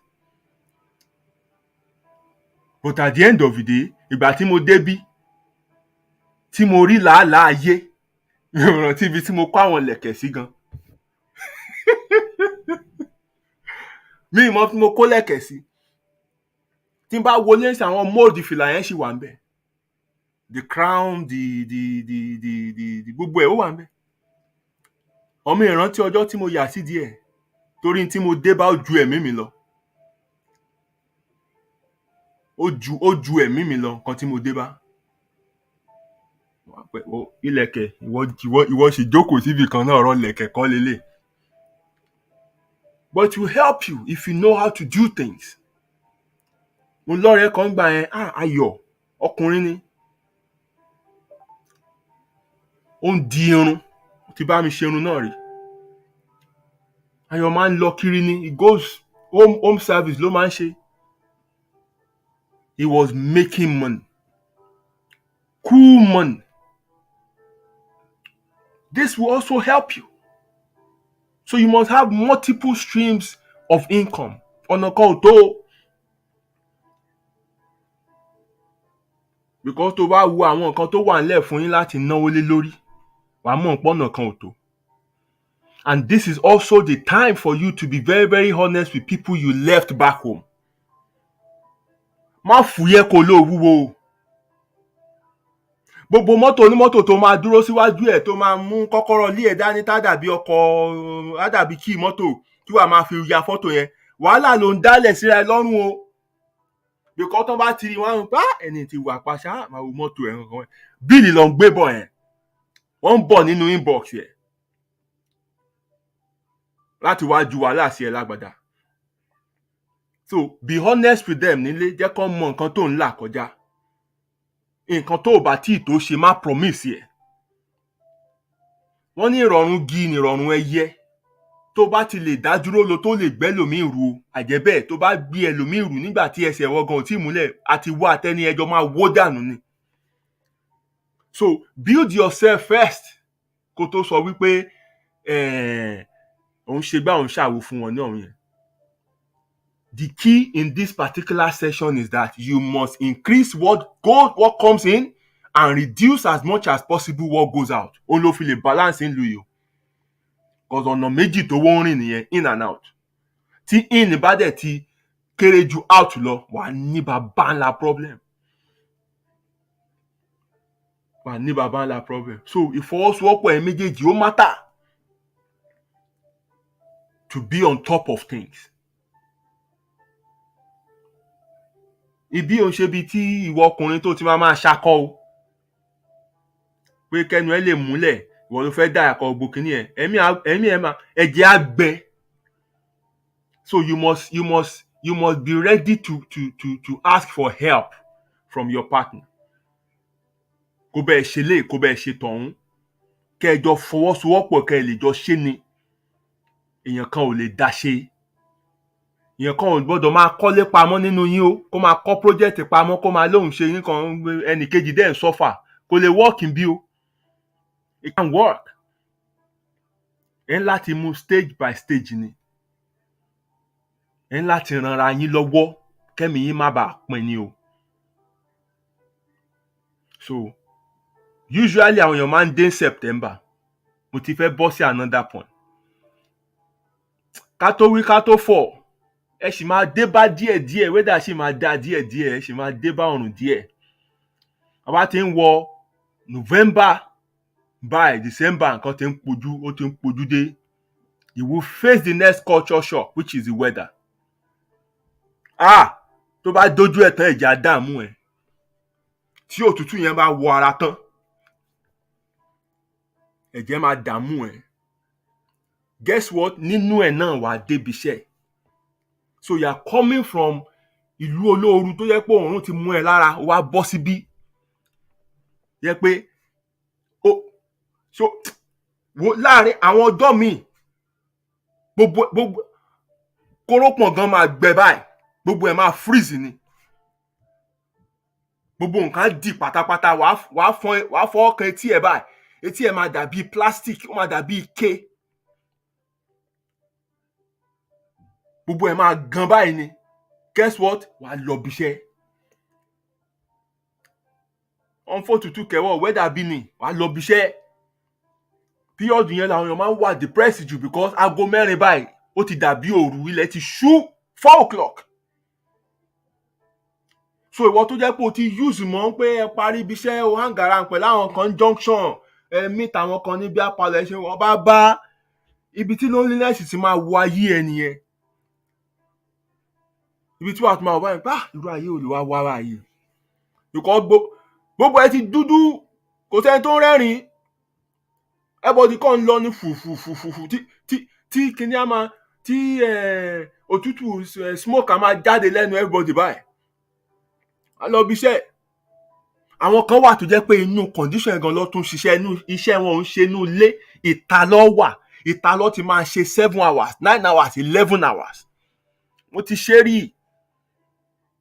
tí n bá ṣiṣẹ́ ní irú backing station gbà mí platform backing open platform ni inú ẹ̀ máa wà inú ẹ̀ ni mo máa wà níta tí n bá ṣiṣẹ́ Lamasmith same thing àwọn open stations kan wà jẹ́ pé inú òtútù ni ìta yẹn ló máa wà o lè sá wọlé o lè ṣe kankan gbogbo ẹ̀ máa sunkún torí òtútù tó tún bá dé stage kan orí ẹ̀ máa gbóná tó bá wọlé má ṣe mistake wípé o sá lọ sí bathroom o lọ ṣe ó ń gbóná sọ́wọ́ o lè gbabẹ̀ kú because you are coming from one temperature moving to another temperature in fact tó bá wọlé tó bá bọ̀ láti òtútù tó wọnú ilé tí heater wà gan ara máa kan ẹ́ ni wàá máa kóná because you are moving from one extreme temperature to another one. So òun láti faradà kó adapt tí ara ẹ̀ máa tó wá fi warm sí next temperature yẹn. So gbogbo period òtútù yìí bíìlì yẹn á tún ga sí bíìlì ò kì í cheap o á tún ga sí torí ẹ máa tan heater. Then you must learn in this period to know how to dress. Òun láti mọ àwọn entry point ara ẹ̀ ó yàtọ̀ síra wọn. Ibi táwọn òtútù máa ń gbà wọlé lára ẹ̀. My own head, ọrùn, ẹsẹ̀, àtọwọ́. Tó ń bá ti cover àwọn ibi tí mo mention yìí, mo wà okay. Àjẹ́bẹ́ẹ̀ ọmọ wà ní pneumonia wà sick gan. So you will face this. Ẹlòmíì ò lè cope tó bá ti di period yìí. Kò rí èèyàn gbogbo ẹ̀ dúdú. Òtútù yẹn mú á dẹ̀ tún ṣiṣẹ́. So tẹ́ bá rí wa tá à ń dá sí ọ̀rọ̀ politics Nàìjíríà tó ń kan wá lára gan. This is the reason.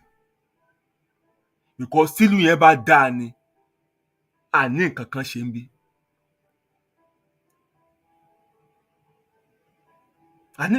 bí.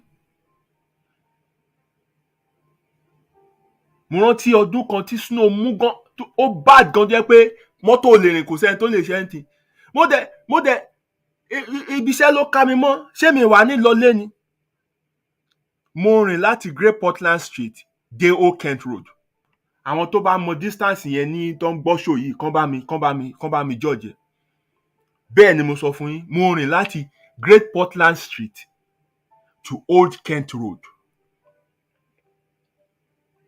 Ìgbà tí mò ń lọ ẹni tí mo máa tó gbaṣẹ́ lọ́wọ́ mi tún bẹ̀ mí pé kí n jọ kí n má fóun lẹ́ńbẹ́ o kí n jọ o kí n jẹ́ kó náà lè lọlé o mo tún padà wá same thing because kò sí mọ́tò tó lè rìn the snow was bad.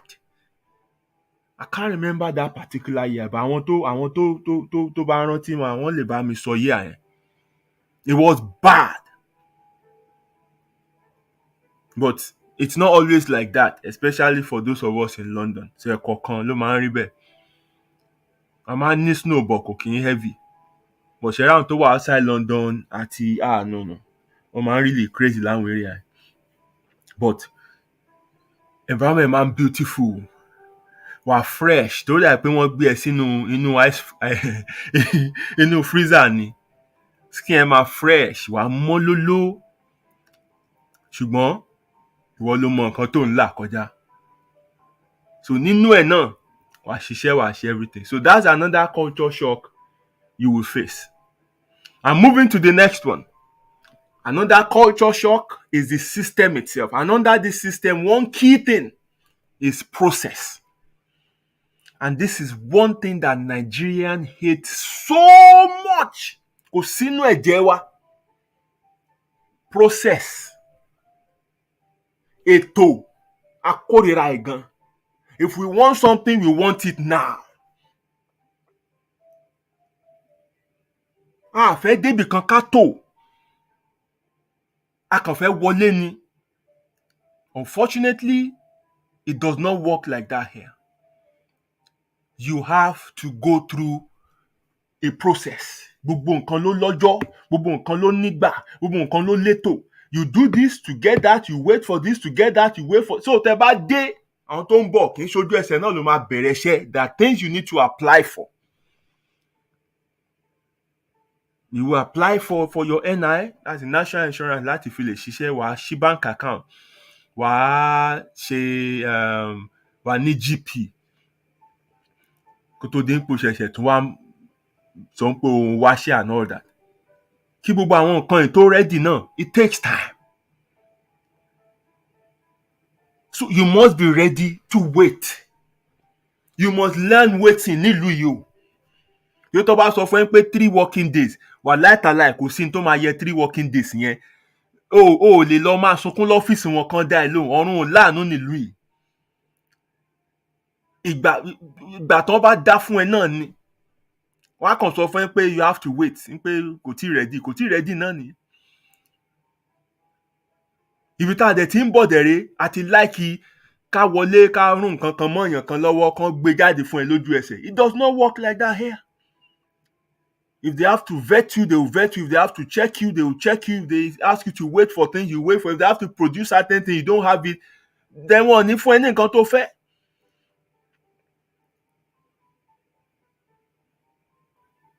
So àwọn èèyàn máa ń dọ́gbọ́n ṣoríṣiríṣi nǹkan, wá sáré mú ilé mọ́lé mọ́tàn yẹn. Gbogbo ẹ̀ máa yọ́lẹ̀ o, wà láìtàláì small be lie, ó máa yọ́lẹ̀. Because bọ́ọ̀ mú ẹ ní ìsìn, wọ́n á mú ẹ later. Àwọn èèyàn máa dé, wọ́n á ti sáré draft CV, wọ́n á ti kọ gbogbo experience tó mọ̀, wọ́n á ti kọ sínú ẹ̀, wọ́n á máa pray, wọ́n á máa ṣe everything, wọ́n á máa sow seed in church, wọ́n á máa... Tó bá wá pè ẹ́ fún interview, wàá rò pé àdúrà tó gbà ló ṣe. Àdúrà tó gbà kọ́ ló ṣiṣẹ́. Ní tó kọ sínú CV lòyìnbó rí tó fi sọ pé wọ́n pè ẹ́ fún interview.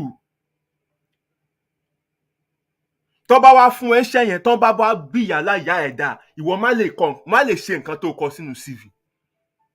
Because bó ṣe kọ sínú CV yẹn bẹ́ẹ̀ lọ ṣe máa wọn iṣẹ́ fún ẹ. Oníwọ supervisor kinní kan, oníwọ lead kinní kan, olóòtìmọ̀ kinní kan. Gbogbo nǹkan tó rí tó fi pè ẹ́ fún interview nìyẹn. Wọ́n wá fi ẹ́ head department kan, wọ́n wá expect kó deliver. Ibi tọ́pọ̀lọpọ̀ ti máa ń rí problem nìyẹn. So ọ̀pọ̀lọpọ̀ tẹ́ ẹ̀ rí tó máa sọ pé wọ́n racist, wọ́n like me, wọ́n like dúdú wọn ṣe. Bàbá ń tó ṣẹlẹ̀ ni mò ń sọ fún yẹn. They cannot perform. Wọ́n ń parọ́, wọn ò lè ṣe nǹkan tí wọ́n sọ ń pa wọn lè ṣe. Òyìnbó dẹ̀ ti ká wọn. Òyìnbó kí a ní tó ka o. Wàláì mo ṣiṣẹ́ ní NHS fún 3 years. Wọ́n ti gbà táwọn ọ̀gá mi recommend mi fún position kan lọ́ tó mọ̀ pé mo tiẹ̀ ní degree. Wàláì wọn mọ̀. Wọn dey care because òyìnbó is more concerned about what you can do. Can do lòyìnbó kì í ṣe pé kí ló kà. Because ẹni tó jọ̀gá ẹ̀ gan GCSE lásán ló ní. Ṣùgbọ́n ó ti wà ń diṣẹ́ yẹn 15-25 years experience ló fi jọ̀gá ẹ̀. In tó kan òyìnbó ń bí nìyẹn o.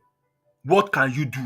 Kì í ṣe nǹkan tó kà. Wá àwọn kó degree kan wá, ó ka BSc, ó ka MA, ó ṣe nǹkan mẹ́rin. Wọ́n á gbé ẹ sídìí iṣẹ́ ò lè ṣe. Wọ́n á lé ẹ dànù ni. Wọ́n á dẹ̀ gbàgbé iṣẹ́ kan tó bá ti lé ẹ, ó máa affect the next job because as long as tó bá ní kọ sórí CV ẹ ló kù, but as long as you will put it on your CV, they will require for a reference níbi tó ti kúrò. They just want dẹ̀ ní sọ pé kó lọ mú wá tàbá sọ pé bá wà sáré wá sàká kan kó sáré bá ẹ kọ́ kó parọ́ kan sí. No, wọ́n á gba official email ẹni tó pè ní supervisor ẹni tó ti ṣiṣẹ́ àbí iléeṣẹ́ nọ́mbà iléeṣẹ́ gangan, they will call themselves láti ṣe reference check. So bó ṣòṣì kalẹ̀ ń bẹ̀, àwọn èèyàn á sọ fún wọn pé wèrè ni o, ìgbà tó dé ó sọ pé báyìí báyìí lòun lè ṣe, ìgbà tá a lè gbé síbi iṣẹ́ kò lè ṣe, so àwọn ò ní kẹ́ má gbà o, but ẹ kàn ensure wípé CV ẹ yẹn, you don't take it with all seriousness. Òyìnbó ò ní sọ jù bẹ́ẹ̀ lọ. Wọ́n dẹ̀ ti ba ayé ẹ̀ jẹ́. Ọwọ́ nǹkan tí mo sọ wọ́n ti ba ayé ẹ̀ jẹ́. Next àwọn èèyàn kàn sọ fún ẹ pé sorry pé àwọn máa get back sí ẹ later. Wọ́n máa sọ pé kò síṣẹ́ ìlú. Iṣẹ́ wà, ìwọ ló ti ba ayé ara ẹ̀ jẹ́ because o ti parọ́ nǹkan tó lè ṣe. Wọ́n bá dẹ̀ ti lé ẹ níbì kan, rẹ́kọ̀dì yẹn wà ń bẹ̀. Àfi tó o bá ní kọbi tó ti share sórí CV mọ́ tó máa omit ẹ forever. But as long as you make reference to it, that you've worked somewhere here, they would ask for reference. It's the same thing náà bó bá gbalé, ó wù ẹ́ balé yẹn jẹ́ kó sá kúrò ń bẹ̀, kó wá fẹ́ rent ibòmíì, wọ́n máa béèrè landlord reference ibi tó ti kúrò. Everything reference wà. Ìlú yìí àṣélẹ̀ làbọ̀ abá ló ń jẹ́ bẹ́ẹ̀. Ìlú tó ń keep record ni. Ìlú tí consequence wà ní òun ló ṣe dáa. Ibi tẹ́ ẹ ti ń bọ̀, no consequence o, àṣegbé ni o. Wàá ṣe gbogbo nǹkan, wàá ṣe bàjẹ́, máa ṣe nǹkan tó bá wù yà and get away with it. Not here. And that is why there is order here. That is why things work. Àwọn kan ti wá láti bà bí jẹ́, láti ṣe bọ́n ṣe fẹ́, ayé ara wọn ló bàjẹ́ because ẹ lè bàjẹ́, you can't fight the system. It's bigger than you. Ayé ara ẹ ló máa bàjẹ́. So it's better kó má ṣe kúbẹ́kúbẹ́ wèrè kan and be honest with yourself and be ready to do the right thing. Learn and understand process. You can't escape it here. Àwọn kan dé, wọn tí ní dé oṣù mẹ́fà, wọ́n ti ń sọ̀rọ̀, wọ́n fẹ́ ra lé, wọ́n fẹ́ ṣe nǹkan, ẹ̀ẹ́dẹ̀ ní sùúrù. Ti understand system iná kẹ́ tó máa ṣe. Gbogbo nǹkan tó fẹ́ ṣe yìí, ṣé ó ní nǹkan kan tó máa produce, wọ́n á lọ dágbó ẹ̀ ni. Wọ́n á lọ ṣàrúmọjẹ gbogbo paper ẹ̀ bí ẹ ṣáà fẹ́ rush time. Púpọ̀ ní wọn lẹ́ni ní onílé mọ́. The huge capital tó kó sílẹ̀ ó lọ. The huge deposit tó kó sílẹ̀ lọ. Ilé wọn ò jẹ́ tí wọ́n padà sẹ́sì àárọ̀ ni. You must learn process. Ó bá wọn kan bí ni. Intelomi fi 13 years ṣe ni wọ́n wá sọ pé torí MFM ló ti ń bọ̀. Wọ́n dẹ̀ máa ń sọ wípé fire take me fly, gbé mi fò, gbé mi trabaye, ó pàṣẹ, ó ṣe kinní kan, wá fẹ́ jẹ́ kó appear in 6 months. It doesn't work like that. Route tó bá gbà wá, tó gbà wọlé, ó ní iye ọdún tí o máa tọ route yẹn kó tó lead yẹ sí permanent resident. Àfi tó bá yà sí ọ̀nà míì. So every ọ̀nà ló ní ìgbà tó máa lead yẹ sí ibi tó ń lọ. Èmi mo sọ fún yín pé I went through the narrow and long tortuous road. I took the 10 years long route. Ọdún mẹ́wàá ni mo ṣe kọ́wọ́ mi tó tẹ indefinite leave. Tó bá dẹ̀ ti ṣàṣemáṣe nígbà tó bá apply fún British citizenship, wọ́n máa gbọ̀n ẹ́ wò yẹ́bẹ́yẹ́bẹ́. That application alone, when I did it, took 6 months. Wọ́n á gbọ̀n ẹ́ wò yẹ́bẹ́yẹ́bẹ́ yẹ gbogbo kórópọ̀n ẹ̀ wò nǹkan. Ó bá ń traffic offence lásán ò lè gba British passport nílùú. Àbó débí àsúdẹ̀ ó ṣe ju normal wà tó yẹ kó o ṣe lọ. Ó ti contravene òfin wọn. Wọn ò ní fún ẹ. So ọ̀tọ̀ ni kó o qualify fún nǹkan, ọ̀tọ̀ ni kó jẹ́ pé o ti ṣàṣìṣe sẹ́yìn tó ń dúró dì ẹ́ lọ́jọ́ iwájú tó máa dábùú ìrìn àjò ẹ. And that's why you have to tread carefully. When you get into the Nigerian community, ìmọ̀ràn pọ̀. Wọ́n sọ òṣìṣẹ́ nǹkan fún ẹ, sọ nǹkan fún ẹ, ṣe báyìí. Here is the trick. Àwọn tó ń gbà ìmọ̀ràn yẹn wo ayé wọn. Wá bèèrè ẹ̀ pé ṣé bá yé ẹ ní ṣe rí, o fẹ́ ká yé ẹ rí bẹ́ẹ̀. Because people can't give what they don't have. Wọ́n dẹ̀ lẹ́yìn tó máa dáṣọ sí ni lọ́rùn tọ́rùn ẹ̀ láwò. So tí n bá ń wo ẹni tó ń fún mi mọ̀ràn tí mo wò bá yé ẹ ṣe rí, wọ́n pé no, bá gbà ràn lọ́wọ́ ẹni yìí ibì kan náà lájọ máa parí ìrìn àjò wa sí. So wá kàn ló ti gbọ́ ni, so bó ti gbé tí ò tún wọlé ló máa jẹ́ kó gba tòsí jáde. Wàá lọ gba àmọ̀ràn lọ́wọ́ àwọn tó ń rin ọ̀nà yẹn tó dẹ̀ rìn láàrin yìí. Wàá lọ gba àrìn àjò yẹn wàá lọ gba àmọ̀ràn lọ́wọ́ àwọn tí ọ̀nà yé. And you have to be patient. You have to be patient and learn process. Process is one key thing that you face, and that is a culture shock in this country. Then another thing that people struggle with here is loneliness. This country is lonely. So tó bá jẹ́ pé ìwọ tó jẹ́ pé you only thrive on, having people around you, you depend so much on, huge social circle before you can function. Wàá struggle ń lo yọ. Wàá struggle gan. Kò sáyè ń pé ẹ pàdé junction kan ẹ ṣe tán, because time ọ̀tọ̀ọ̀tọ̀ ló kálukú ṣiṣẹ́. Wàhálà ọ̀tọ̀ọ̀tọ̀ ló kálukú ń bá deal. Yes, Nigerians love party, but tó bá ti di summer nìyẹn, ibi bá ṣe ń wọ period lọ báyìí, party ti ń ṣẹlẹ̀ yamayama lóríṣiríṣi. So irú nǹkan bẹ́ẹ̀ yẹn, yes, you will gather with people and stuff like that. Ìgbà tí mo kọ́kọ́ kí n tó marry, máa ń lọ party gan every Friday. Máa ń lọ party gan. But èmi nìkan nígbà yẹn. Gbogbo tó yá tí priority change, ayé ò yọ mọ́. Ayé ò yọ mọ́ rárá.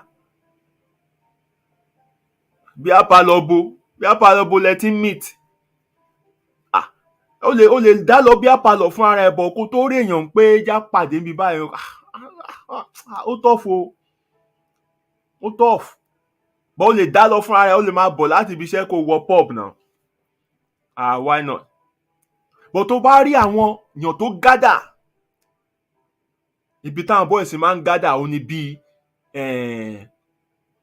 barber shop.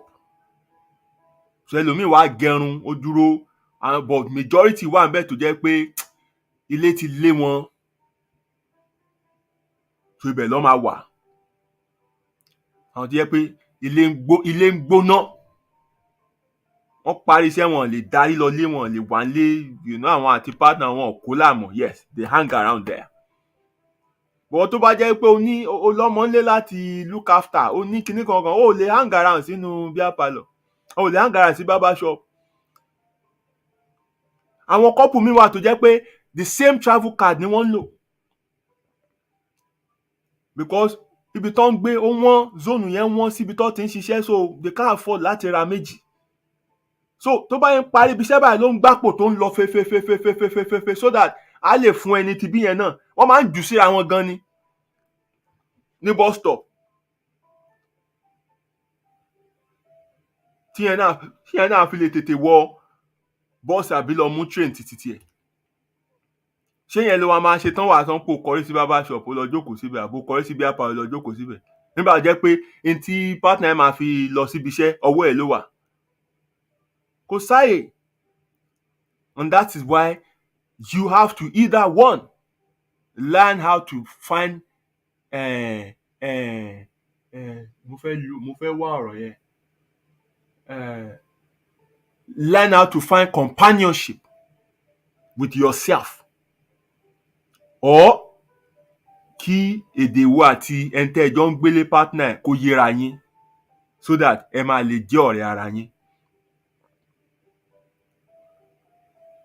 Ìgbà míì tẹ́ tún máa tún ráwọn èèyàn ní fáwọn tó bá ń lọ church ní Sunday, àbí àwọn other side. That's when you see your people and meet with them and everything like that. And it's also for a short time, because ẹlòmíì service àárọ̀ ló ń láti lọ, because bá ti parí service yẹn bí kíní ibẹ̀ gan ló ń gbà lọ bíṣẹ́. Ìbí ilé tẹ́ wà, ẹ máa wá pe service ńjọ́ Monday, ẹ lọ láàárọ̀ Monday. Wọ́n pe service ní Wednesday, ẹ lọ. Wọ́n pe service ní Thursday, ẹ lọ. Kò sọ́jọ́ tó pe service tán rí èèyàn, á kún fọ́fọ́ ni. kò sáàyè ẹ̀ ń bí o, kò sí àyè ẹ̀ ń bí. tó bá dẹ̀ kọ́kọ́ débí fún ẹ̀yin tẹ́ wà so spirit kókó, the first thing tó ní mọ̀ ṣe mọ́ òun ò ní màdúrà gbà mọ́. tó bá débí wàá máa sọ fún wọn ní pé ẹ jọ̀ọ́ ẹ máa fàdúrà ràn mí lọ́wọ́, ó dà pé spiritual life mi ti wà under attack o, spiritual life ẹ wà under attack. àṣírí ẹ ló tú, ìlú yìí ló gbé ogun kúrò ní ayé ẹ, because gbogbo nǹkan tẹ́ fi ń ṣe prayer point ilé yẹn, they are not prayer point, they are economic failures. so tí ìlú bá dáa ní, you won't be uttering some of those prayers. so tó bá débí wàá rí pò ní láti gbà wọ́n ládùúrà, because ìjọba ti ṣe solution sí. and that's why many ministries struggle here to find members. tó jẹ́ pé àwa náà ni member ara wa ń bì. because kí ni ìwàásù yín? kí ni tẹ́ fi ń ṣe wàásù? ṣe bí àwọn kò sí àìní àti gbogbo ogun àti gbogbo nǹkan bẹ́ẹ̀ náà ni, and then it doesn't exist here. It does not exist here. bó o níṣẹ́ tó lówó tó tiẹ̀ lẹ́nìtìn, ìjọba ń provide, wàá sì gba nǹkan kan lóṣù. homeless shelter sì wà bó o nílé gan. so kí wàá ní nǹkan tó fẹ́ fi gbogbo yẹn, ìlú ibẹ̀ yẹn, ibi tẹ́ ti ń bọ̀ ló ti tà, kò tà ń bí. so ṣé wọ́n tí bíìlì dẹ̀ ń lé ni wàá lọ jókòó sí church praying for what exactly? nígbà tí iyì ẹ ti ṣí wípé iṣẹ́ ló ń láti ṣe láti lè sort ara ẹ out.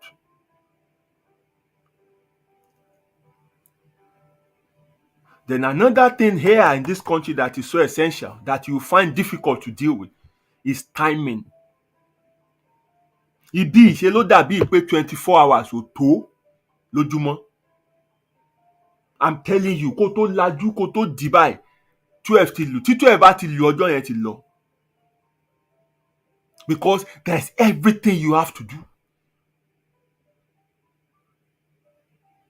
Ẹ̀yin tẹ́ jẹ́ pé ti use mọ́, ẹ bá ṣiṣẹ́ ní secretariat, ó ti fìlà tó wọ̀ lọ bí iṣẹ́ ọkàn fílẹ̀ sórí tébù ẹ láago 12 ó dẹ̀ ti lọlé. so tó bá débẹ̀ tó ń pa Mr. Ọlátúnjí ńkọ́, wọ́n ní wọ́n máa wà láround, fìlà wọn ní wọ́n máa wà láround, fìlà wọn ní I think he should still be around. àwọn dẹ̀ mọ̀ pé ó ti lọlé. kò sírú ayé yẹn ń bí o. You will clock in the morning at work and you will clock out. So tó bá sọ fún ẹ wípé wọ́n contractual hours here is 7 to 7. O sì lè má gbowó 7 to 7 o. Because tó bá débẹ̀ 7:15 àbí tó ń débẹ̀ 7:30, má gbàgbé wípé wọ́n máa compute total hours here for the month ni, òun ló máa fi fún ẹ lówó. àǹtẹ̀ bá rí pé 7:30 tó ń dé yẹn ó ń paṣẹ́ ẹ̀ lára, tó bá yá wa ní o má wà mọ́. àárọ̀ ọjọ́ kan mò ń lọ ibiṣẹ́, mo wá rí ìyá yẹn wá dúró sí Woolwich ní bus stop, búlé wá ń sọ pé ó wá ń dá sọ̀rọ̀ pé kí lóun tún wá máa sọ fún wọn ní ibiṣẹ́, ta lóun tún wá máa sọ ń pò kú báyìí. So mo get to know pé ó ti pẹ́ láàárọ̀ ọjọ́ yẹn, kò dẹ̀ ṣẹ̀ṣẹ̀ máa pẹ́, ó ti ń pẹ́. tó bá dẹ̀ ti pẹ́, nǹkan tí wọ́n máa fi ń kẹ́wọ́ lù ní pé wàá kàn sọ pé my grandmother died àbí my uncle died. So ó dà pé gbogbo èèyàn ló ti kú tán nínú family ìyá yẹn as far as she's concerned níbi iṣẹ́, gbogbo èèyàn ló ti kú tán. So wọ́n á wò láàárọ̀ pé ó ń sọ̀rọ̀ síta ni pé ta ló wá tó sọ ń pò kú báyìí o. mo dẹ̀ wọ̀ báyìí kan, mo dẹ̀ mírí mi.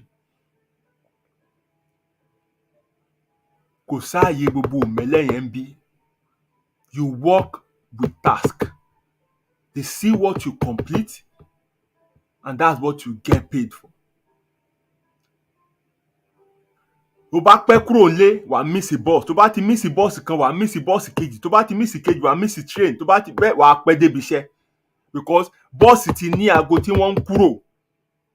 wọ́n pèrò òun láti mọ wàá sọnù dànù mo sọnù dànù lu yìí o, oh my god, wàá sọnù dànù because nọ́mbà ni gbogbo àwọn bosses yẹn. tó bá dẹ̀ ti lọ wọ̀ tó wá jẹ́ pé wrong one ló wọ̀ ó lè jẹ́ right number but tó ń lọ the wrong direction ó ti sọnù. ìgbà tẹ́mi dé kò sówó láti máa wọ bus mo máa ń rìn ni. tí bá ti múra báyìí wọ́n á ní bolódà wọ́n á ní mo kàn fẹ́ sáré dé elephant and castle wọ́n á ní ṣe ní bus pass màá ní màmá ní elephant and castle ẹ̀rẹ̀. ìgbà tí wọ́n sọ fún mi pé àbọ̀bọ̀ ìwà á kù pé bó ṣe ń rìn kiri ìlú ìwà á kù. mo ní bàtà kan gbà yẹn tí n bá kó bàtà yẹn lẹ̀ tí mo ní kẹ́ ẹ wọ̀ kẹ́ ẹ kàn dárúkọ bí tẹ̀ ń lọ bàtà yẹn máa gbé yín débẹ̀. bàtà yẹn fúnra rẹ̀ gan ó ti dàbí GPS because irin ní mo rìn kú dànù because mi lówó travel card mi lówó bus pass. ìgbà tó yá mo lè afford the bus pass mi tí lè afford the travel card lọ́ fi ń wọ train so bus lásán mo máa ń wọ̀. ìgbà tó yá tí nǹkan tó ń wú díẹ̀ mo lè wọ train àwọn zone kan ló kàn ní wọ̀. so ìpele ni ọjọ́ mi kì í ṣe ń pé o sọnù ní nǹkan tó ṣe é but wàá kàn jókòó sórí bọ́ọ̀sì ńgbà mi àbórí train wàá ti ronú life ẹ lọ wàá ti ro gbogbo A to Z wàá ti wo gbogbo ìgbésí ayé ẹ tí wọ́n á dẹ̀ fi gbé ẹ kọjá stop ẹ báyìí wọ́n á ṣílẹ̀kùn wọ́n á pe stop yẹn wàá rí announcement stop yẹn bọ̀ iye ó ti lọ ọkàn wà ń bẹ̀ yẹn ni wọ́n á ti lọ stop méjì kó tó rí pé ó ti kọjá stop mi àkàntàn bọ́ọ̀lẹ̀ ni. ìmí ìdẹ̀rẹ̀ wàá sùn ní ó ti rẹ̀ ẹ́ oorun ti gbé ẹ lọ. ìgbà tó bá máa lajú báyìí ó ti bá ẹ ń jìnnà wàá tún bọ́ọ̀lẹ̀ wàá tún padà again. all these things will happen. You need to adapt. So I'm not saying all these things to scare you and say don't come. And for those who are here already tó ṣẹ̀ṣẹ̀ fẹ́ bẹ̀rẹ̀, I'm not saying pé kó wá bẹ̀rẹ̀ sí máa rò pé irú wàhálà mo wá kóra mi sí báyìí ṣé kò tí ì late láti padà báyìí. That's not what I'm saying. I'm only helping you to prepare your mind. And for those tó ti wà ń bẹ̀ tí nǹkan ti ń dàrú tílé ti ń gbóná tí gbogbo nǹkan ti ń dojúrú,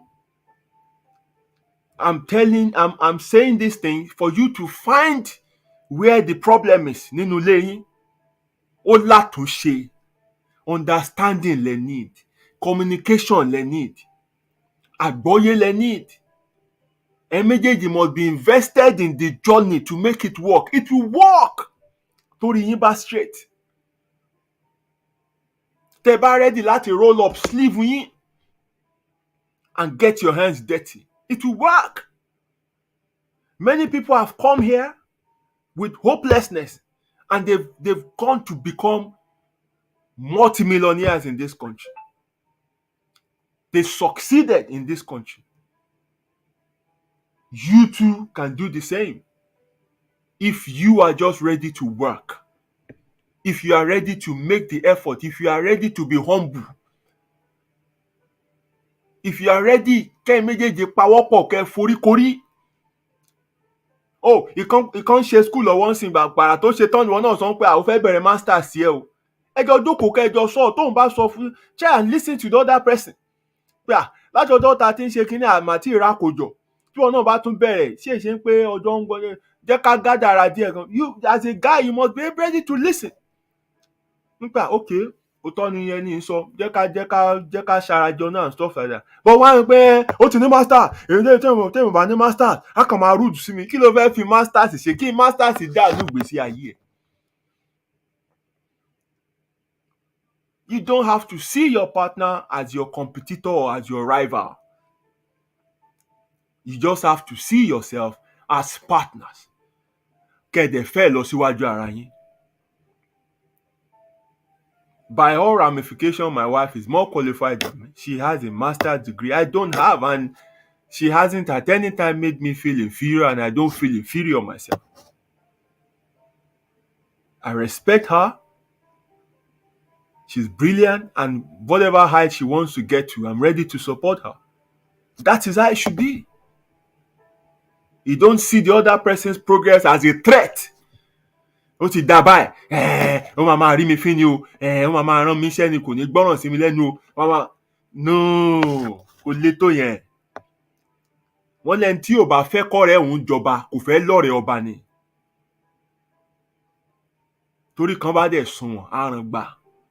If she succeed, the success will spread to you. Èmi gan fẹ́ ń tá tọ́jú mi.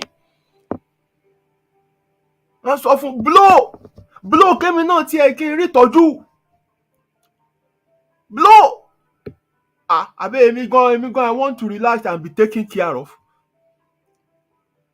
Àlẹ́ kan gbé nìka kíní kan.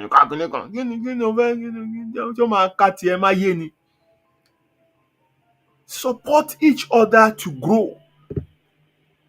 Have the same focus that you want to make your journey to work. Prepare your mind for the obstacle and pain and everything you will go through. It's standard. When you move from one place to the other, it happens. Some people have it tougher than you do because ẹlòmíì lọ sí France, ó lọ sí Italy. Ó tiẹ̀ tough because ó kọ́kọ́ gbédè ibẹ̀ yẹn náà. Bonjour lásán. Ìgbà tá a lọ France gan mọ́. Ibẹ̀ yẹn wọ́n tiẹ̀ àwọn people yẹn tiẹ̀ arrogant kù, wọ́n máa kámú sókè báyìí ni. Mo wá imagine pé n bá tiẹ̀ gbé environment gan báwo láyé mi ṣe fẹ́ rí. Ọjọ́ mo tó fẹ́ mọ comment ça va. Ọjọ́ mo tó fẹ́ mọ gbogbo parlez-vous en français and gbogbo nǹkan kan bẹ́ẹ̀. Láì dẹ̀ lè communicate, ayé ò tiẹ̀ lè jókòó. Tó bá lọ gbogbo àwọn Scandinavian country yẹn, ojú á pọ́n ẹ gan. Because you can't speak their language, ò tiẹ̀ lè ríṣẹ́. And that's why many people tó yẹ pé Europe lọ gbà wọlé, wọ́n ń pẹ́ ń bẹ̀ tó fi ń wá ọ̀nà sọdá wá síbí because èdè ṣe pàtàkì. So ìwọ tún wá wà níbi tó jẹ́ pé o gbédè wọn. Bó tiẹ̀ jẹ́ pé níbẹ̀rẹ̀ ó máa tọ́fù díẹ̀ because gbogbo ohun tó ń sọ ò ní gbọ́, pàdín ló máa sọ. Wọ́n á máa rún gbogbo ẹ̀pọ̀, wàá máa smile, wàá máa mirí bí ipò gbọ́. No, má tanra ẹ. Tó bá sọ̀rọ̀ tó bá gbọ́, sọ fún wọn pé ní kán come again. Tó bá sọ̀rọ̀ tó fast, sọ fún wọn wípé please can you slow down. Because English ló ń sọ ń gbà mí ṣùgbọ́n ó ní gbọ́ nǹkan kan. Ìgbà míì wàá dẹ̀ sọ anything. Àwọn náà máa ní àwọn ò gbọ́ nǹkan tó ń sọ. Má fi ṣèbínú, má sọ fún wọn racist. Èdè ni ò yéra. Bọ̀bọ́jọ́ bá ṣe ń lọ sí ẹnu tiẹ̀ náà máa dán, máa yọ̀.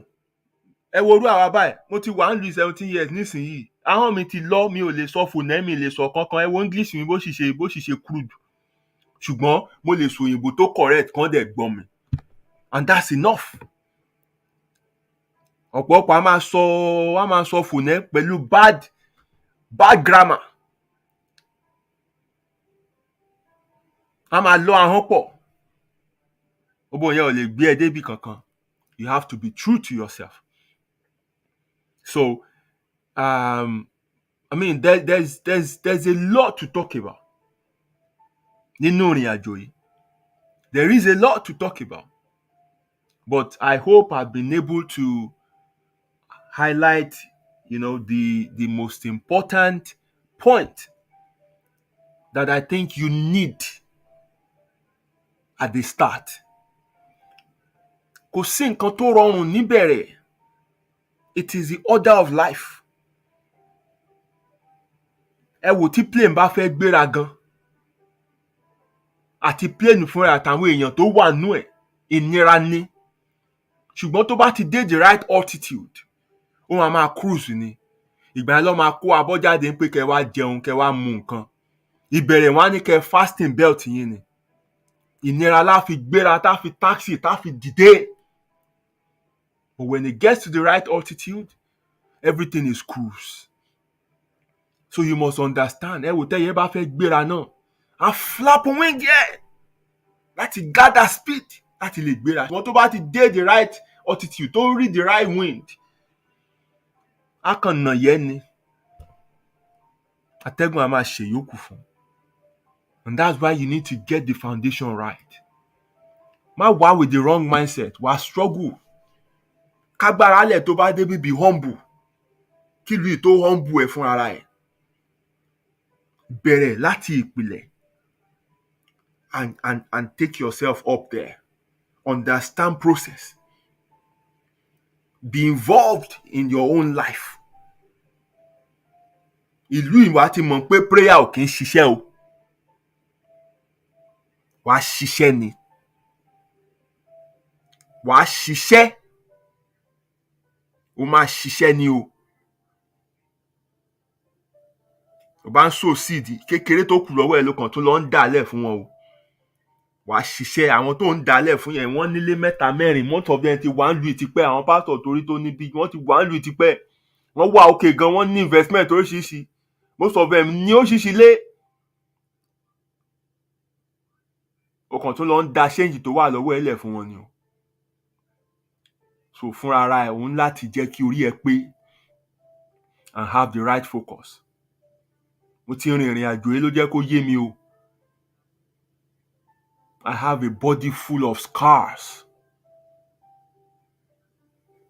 And the scars are remembrance of, the pains, the injuries I sustained in the course of this journey. And every one of them tells me, a story. And lára ẹ̀ ni mò ń share fún yín. It's a topic that we can't exhaust in one night. But àwọn nǹkan tó wà essential fún ìbẹ̀rẹ̀ òun ni mo sọ yìí. Once you can adapt, it's not about how intelligent you are. It's not about how strong you are. It's about how quick you can adapt to the change you find yourself.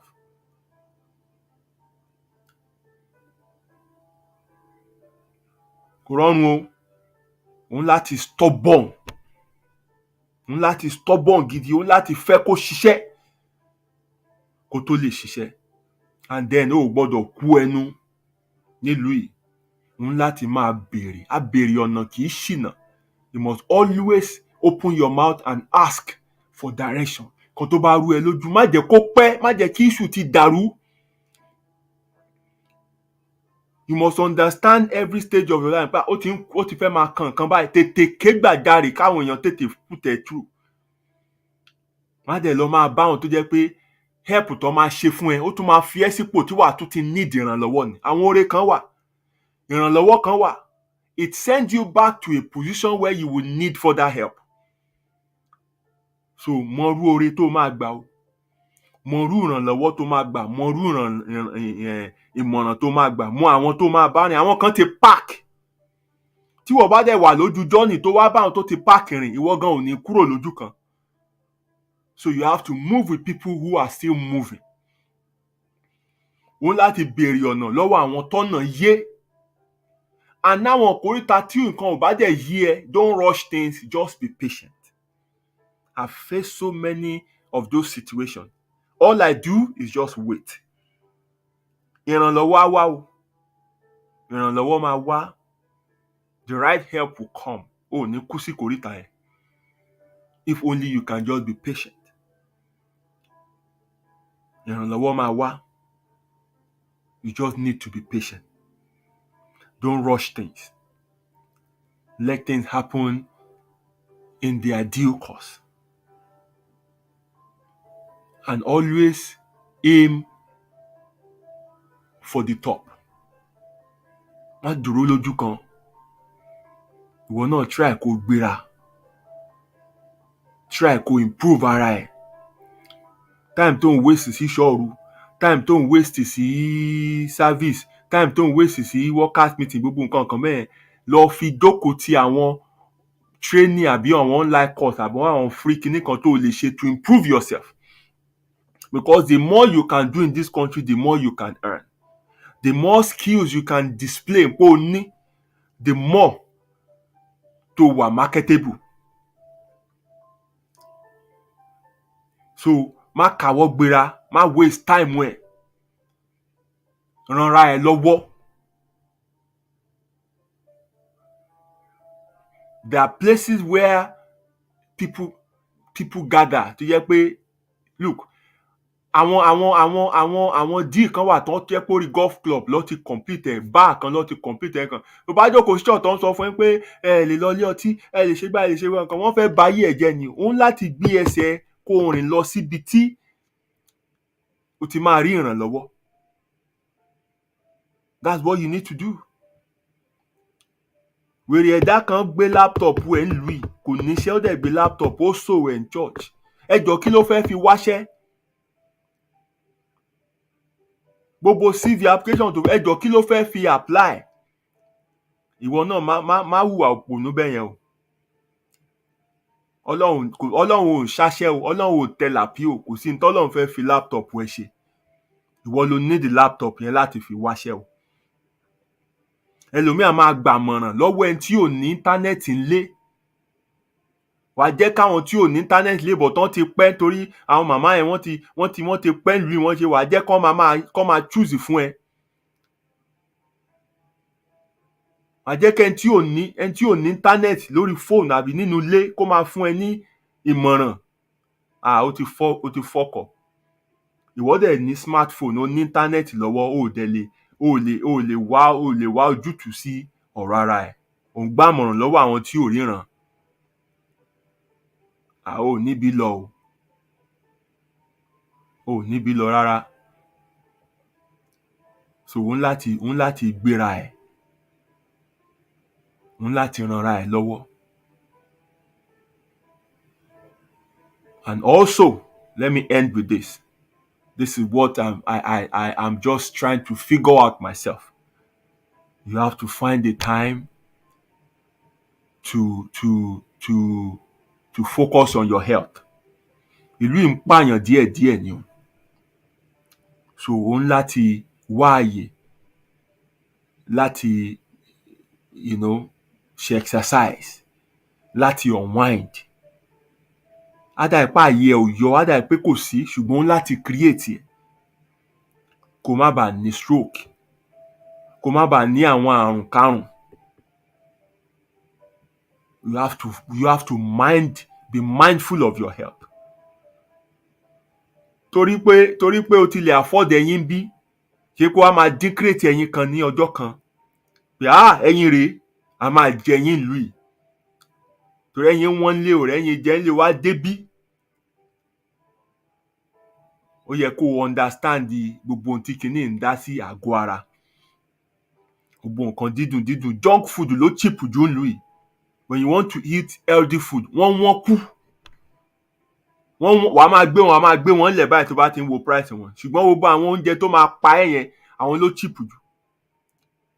So òun láti ranra ẹ̀ lọ́wọ́, kó sá fún àwọn nǹkan bẹ́ẹ̀ yẹn. Kó má kàn wú kalẹ̀. Kò rò pé òun jayé, òun kú díẹ̀díẹ̀ ni o. So òun láti mójútó àlàáfíà ẹ̀. Òun láti mójútó àlàáfíà ẹ̀. I don't know what else I've left out. Mo tún rántí kankan sìn, especially men. I should have mentioned this under the, communication stuff.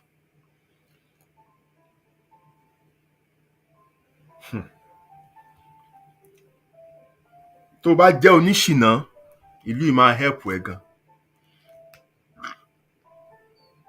Wàá ṣe ṣìná gan. Torí àwọn tó máa bá ṣe ṣìná, wọ́n pọ̀ gan. So many lonely women wà. Àti funfun àti dúdú. A ní nǹkan tó lè fi parọ́ láti kúrò nílé wà dáadáa. Ṣùgbọ́n kò lérè o. It only complicates your life. So if there is anything tí partner ẹ̀ ń ṣe ń lé tí ò tẹ́ ẹ lọ́rùn, bóyá lé ń dọ̀tí ni, bóyá òun ni kò tọ́jú ara ẹ̀ ni, bóyá ẹ jókòó kẹ́ ẹ jọ sọ. because tó bá ti bẹ̀rẹ̀ sí wò ta my brother tó bá ti lọ ó lọ nìyẹn o ó bá ti lọ ó lọ nìyẹn o tó bá ti capture ẹ ó lọ nìyẹn o ṣùgbọ́n ráwọn tó máa bọ́ sí lọ́wọ́ ń ta ó bá béèrè ẹni tí wọ́n fẹ́ tẹ́lẹ̀ níbo ló wà kó fi lè mọrú àdánwò tó kó sí so wá bẹ́tà kó má jẹ ayé yẹn bó o ṣe rí i because eégún tó máa jópẹ́ ní tó bá jó mọ níwọ̀n. If you run too soon, you will end too fast. O bá jayé mọ níwọ̀n o. And mind your association because you can easily get lost in this country. Mo fi ojú mi rí a lot. Tẹ́lòmíì bá kú tán, ìgbà tó bá ń sìnkú ẹ̀, lẹ máa mọ̀ pé ó ní family in Liverpool. Mi sọ ìyàwó àti tí n bá sọ family mo mí àti ìyàwó àtọmọ. Ó ní family in Liverpool, ó ní family in Manchester, ó ní family in Newcastle.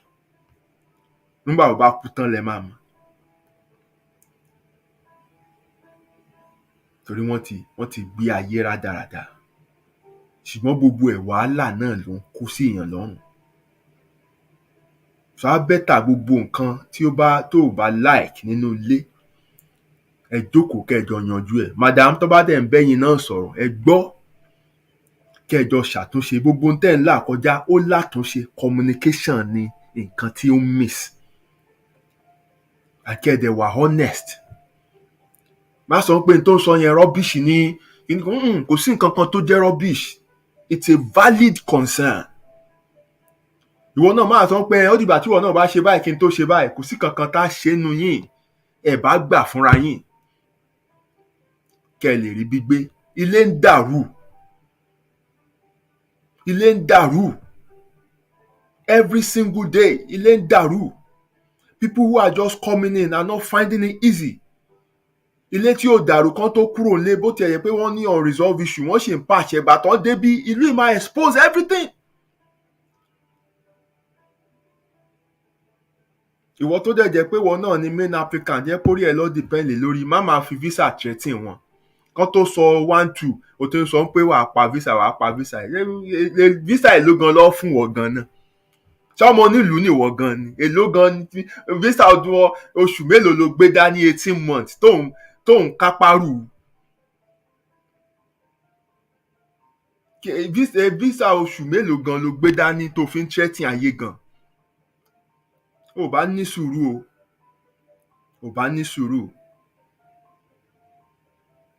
kẹ́ jẹ́ kí ìrìn àjò yín kó wà fruitful and create a better future than the one you experience for your children.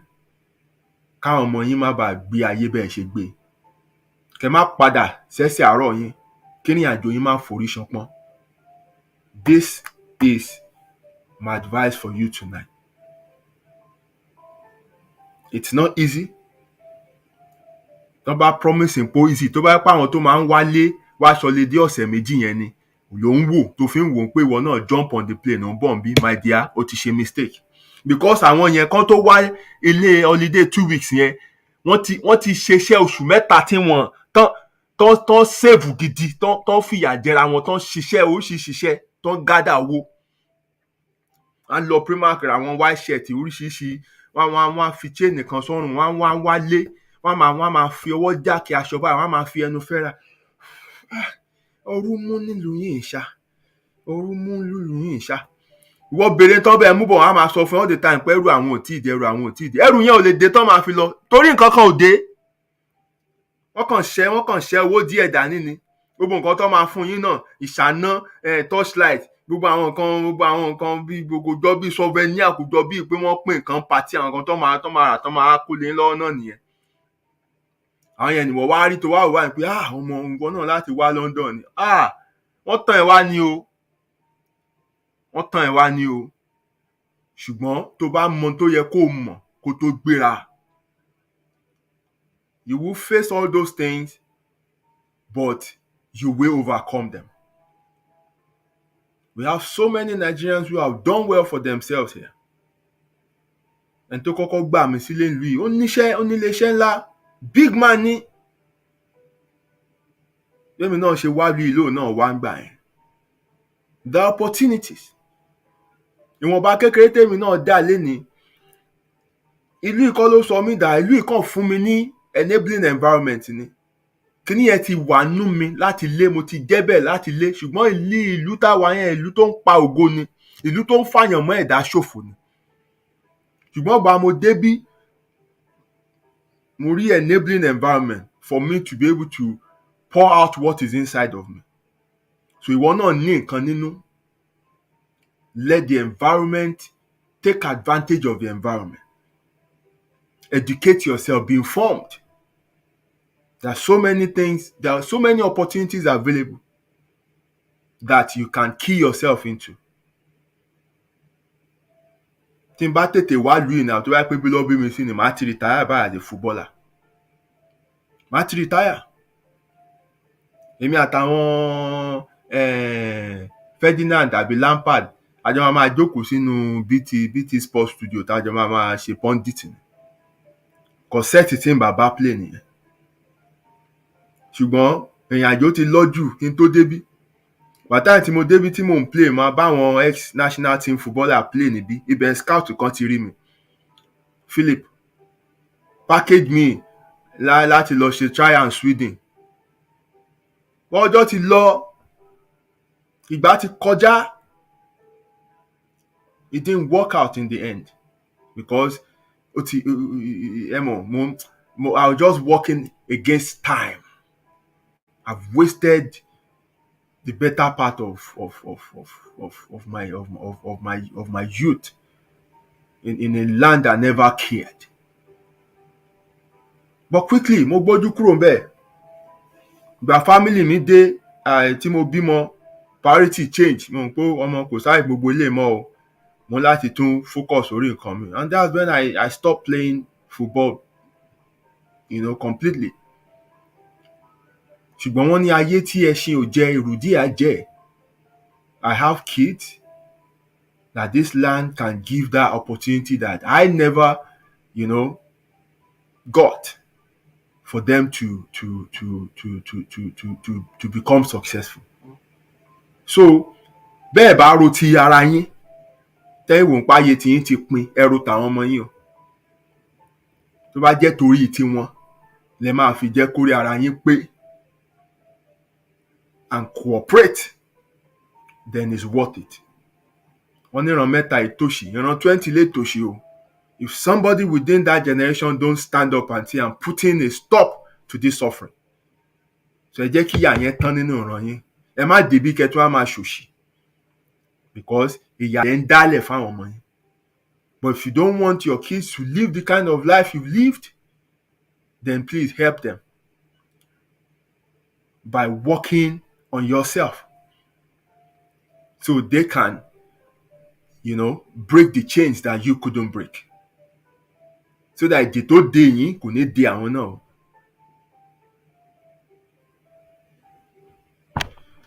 Wọ́n ní ọ̀rọ̀ púpọ̀, ẹ̀rọ ló mú wá.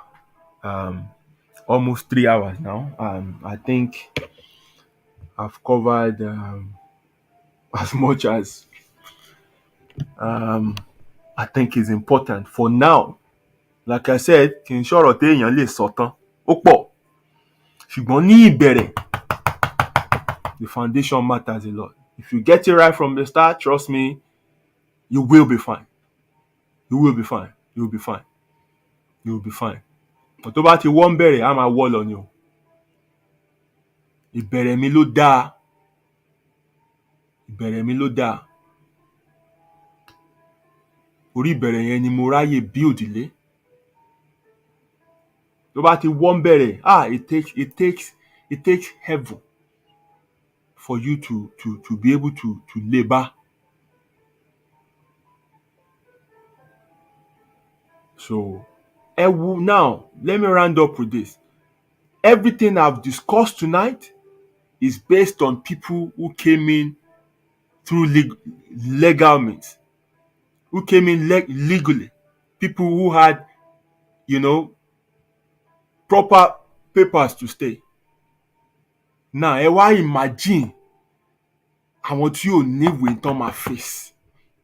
Gbogbo tí mo kà lẹ̀ ẹni tó níwèé àti dúró ni o, bó tiẹ̀ jẹ́ pé limited stay ni, bó tiẹ̀ jẹ́ pé student visa ni. N tí mo kà lẹ̀ ẹni tó níwèé tó lè mú pé òun wáṣẹ́, òun lè kanlẹ̀kùn bí òun lè wọbẹ̀, òun lè ṣe, òun ni mo kà lẹ̀ yìí o. Ẹ wá wo ẹni tí ò níwèé, ẹ wo ohun tó máa face. Ẹ wo ohun tó máa face. Báwo ló fẹ́ gbalé, báwo ló fẹ́ ríṣẹ́, báwo ló fẹ́ ṣàkàn, everything depend lórí ìwé. Not that people are not living that way, we are living that way, but ẹ lọ bí wọn, àwọn yẹn ló lè ròyìn. So if you want to come, try and come correct. But tó bá dẹ̀ jẹ́ wípé ọ̀nà tó yọ náà nìyẹn, you have to tell yourself wípé this is what lies ahead of you. Ó máa kóná gidi o. I had a friend who came recently, but tí mò ń bá sọ̀rọ̀, ó lóun rí pé bí àti Naija hẹ́ẹ̀lì méjì ni o. Mo ní bọ̀tì kan gbóná jù kan lọ. Ó lóun sì máa prefer bí. That's it. Hẹ́ẹ̀lì méjì ni. Don't let anybody lie to you pé bóyá kìíní kan. But ìyàtọ̀ tó wà níbẹ̀ ni pé ìwọ gan rí pé yàtọ̀ wà nínú ìgbé ayé èèyàn àti ẹranko. Nílé yẹn ẹ mọ̀, kò sí yàtọ̀. The last time I went home, ọkọ àbúrò mi ló ń tẹ̀lé mi káàkiri. So wá notice pé mo máa ń jack. Èmi ò dẹ̀ mọ̀ pé mo ti ń jack. At one point náà, ẹ̀gbọ́n ṣe wà okay. Mo ní mo wà okay, kí ló dé? Ó lọ pé ẹ máa ń jack báyìí, ẹ máa ń gbọ̀n. Mo ní mi mọ̀ pé máa ń gbọ̀n. Mo ní tí n bá ti gbọ́ hànú ni mò ń gbọ̀n bẹ́ẹ̀. Because nǹkan wá ń bira mi pé ọ̀gbẹ́ni ìgbà ó sígbà wo ló ti lọ náà tó ti wá dẹ̀ tó ti yá gbàgbé pé ẹ ṣe ń gbèrè ni. Tó bá overtake èèyàn wá tẹ hànú, tó bá rí kinní kan wá tẹ hànú, pápápá òun náà tún dá lóhùn bá wa sí ariwo kan wà everywhere bí madness. Meanwhile níbi tó bá gbọ́ hàn wàá sáré wò round there because ó dà pé báyà major crash kan ti fẹ́ ṣe àbí nǹkan kan emergency kan fẹ́ happen nìyẹn. Wàá sáré wò round. That's the only time tó máa gbọ́ hàn níbí. So àwa kan ò fi torí owó tó wà ní bank account wa fi dúró síbí. Ìdí tá a fi dúró síbí ni pé it's a system that works. Mo sanwó iná, mo dẹ̀ rí iná tán. Mo sanwó omi, mo ṣí omi jáde. Mo jáde, ọlọ́pàá dá mi dúró, sà lọ́ máa sọ, they respect me. Tí wọn kò sí bribe, kò sí nǹkan kan. Mo lè rìn any time of the day ládùúgbò tèmi gbé, ẹ̀rù ò bà mí. Though nígbà mo kọ́kọ́ dé àdúgbò tí mo gbé rough, a lot of things were happening there. But ìgbà tí mo ti bímọ, I had to change the environment just for the sake of my children. So, in essence, gbogbo tó o bá sanwó ẹ̀ fún ló máa rí service yẹn enjoy. Tó bá gba broadband, tó bá promise ẹ certain speed, tó bá rí speed yẹn, tó bá pè wọ́n, wọ́n á wá tún ṣe sí i. In fact, tó bá tún threaten wọn gan, wọ́n lè ní kó má sanwó fún period kan, ọ̀kan tún fún ẹ reduce rate, ọ̀kan tún fún ẹ ní àwọn offers kan. People treat each other here with dignity. Unlike jungle tá a ti ń bọ̀, agéjù níbẹ̀ yẹn. So bó bá jẹ́ yìí lásán ló máa rántí all the time and cultivate that attitude of gratitude. Máa dúpẹ́. Àmọ́ àwọn tó ń gbé service apartment ní Lekki and everything like that, wọ́n ń sanwó omi, adẹ̀rí kọ́lọ̀ omi tí wọ́n ń fún wọn. Ẹ sanwó náà bọ̀ generator ní búrúbúrú. So cultivate the attitude of gratitude. Máa rí nǹkan kan dúpẹ́ fún pé ayé ọpẹ́ yọ. Èmi láti on the 24 ló dà pé direct debit ti máa ń bẹ̀rẹ̀ sí jáde nínú account mi títí di on the 4th. As long as tí n bá rí gbogbo ẹ̀ san, mo máa ń dúpẹ́. I'm grateful for that. torí àṣírí mi bò. Ìyẹn ló ń pè èèyàn lówó táṣírí ẹ̀ bá ti bò. So find something to be thankful for. Look at your family. Look at your kids. Tí ẹ máa gbọ́ English tó ń jáde lẹ́nu wọn, wo English tí wọ́n ń sọ tẹ́lẹ̀. Ìyẹn lásán ti mọ̀ pé wọ́n lè lo ayé bó ṣe lò ó. Ó ti tẹ́ ìpìlẹ̀ míì fúnran ẹ̀ tó máa dìde lé lórí. Be grateful for that. Gbogbo nǹkan kọ́ ni doom and gloom. Tó o bá tí ì débi tó ń lọ, wàá débẹ̀. Be thankful for where you are now. Don't measure yourself against other people. And that's one thing tí Louis ti ṣe. Tó bá rí gbogbo lé jọra wọn ni. Ìgbà tá a dé gan mo fẹ́ lè sọ pé a bẹ̀rẹ̀ sí là wọn lójú. Ẹ wò bọ́n ṣe kó àwọn ilé wọn. It tells you the kind of modesty or modest life tí wọ́n choose. Ilé gbogbo ẹ̀rí pópópópópópó. Yàrá méjì. Káyọ̀ pé wọn gbọ́dọ̀ lọ́mọ ju méjì lọ. Everything, smart and tidy. Ìgbà wa ń bọ̀ láti ibi tó jẹ́ pé, tẹ́ bá tí fàájọ̀ràn báyìí, kẹ́ fẹ́ fẹ́ǹsì, kẹ́ oppress the next person. Tí mọ̀ pé gbáyé.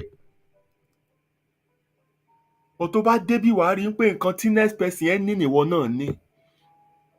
Tó bá dẹ̀ ní nǹkan míì tí ìwọ ò tí ní, ìwọ náà sì lè ní. Má wàá wo tẹni ẹ̀ kó máa wò pé báwo láyé ẹ̀ tiẹ̀ ṣe wá rí báyìí o. Ó dà pé ògo ẹ̀ ò tiẹ̀ gbéra kí nǹkan kó máa fojoojúmọ́ máa fi gbéra iṣẹ́ pé kó máa fi wà nínú ìbànújẹ́. It won't help you. You only be in a negative bubble and you cannot operate effectively. You can't be productive in a negative environment. You must always create a positive atmosphere for yourself if you want to excel. So measure yourself against yourself. Look at where you are yesterday. Look at where you are today. No matter how small that progress is, be grateful. It's a progress. Má wo ẹlòmíì kó máa fi judge ara ẹ̀. You will always come short. You will never measure up because ìrìn àjò wọn yàtọ̀ sí ti tiẹ̀. Ìrìn àjò tiẹ̀ ni kó kọjú mọ́. Máa rántí ibi tó ti ń bọ̀, rántí ibi tó délé ní. Progress nìyẹn, máa dúpẹ́. Ó ń tẹ̀síwájú. Ó ń tẹ̀síwájú. Always keep moving. Keep moving. Change your mindset. Kọ́kọ́rọ́ kan náà ló ń ṣí success and positive. Mindset. Ló ń ṣí success and failure. Mindset. So tune your mind very well. Learn how to, until I learn some of these things, ayé mi ò tẹ̀síwájú. Tí n bá ráwọn kankan tẹ́lẹ̀ máa wá ní pé rárá, I can't afford this, not for me. No. I changed my mindset to ask myself, how can I afford it? How can I own this? When you think like that, you're tasking your brain. Ọpọlọ á wá ṣí wàá rí opportunities. But the moment wá sọ pé àwọn alágbára nìyẹn wà fún. Ó ti péré ẹ lọ́lẹ̀ nìyẹn. Ó dẹ̀ ní láíláí lè débi kíní yẹn. Never. Because ó ti lock up mindset yẹn. So when I started making suit for people in the city, n bá dì láàárọ̀ báyìí láìsí ṣìngbá lápò, tí n bá dì báyìí, tí máa dì bí tetracycline capsule. Gbogbo àwọn ibi tí mò ń wọ̀, mo bá yẹn pé ọmọ ayé wà o. Level gbogbo kìíní o. The environment was just motivating me. For opening my mind pé wọ́n lórí kan, wọ́n lọ́wọ́ méjì, wọ́n lẹ́sẹ̀ méjì, wọ́n lójú méjì, gbogbo tán ní ilé mi náà ní. Eléyìí ò ń ṣe ìwọ̀ mi. Then you start thinking, ìyá wa máa ṣí. Wàá máa wá ìmọ̀ bó ṣe ṣe, bó ṣe rìn, bó ṣe débẹ̀. Wọ́n náà máa rí pé àṣé kìíní tí ẹ̀ ṣe. Torí wọ́n ló lock up ara ẹ tẹ́lẹ̀. Man is limitless unless you limit yourself. You can achieve anything. You can do anything. If you have the right mindset.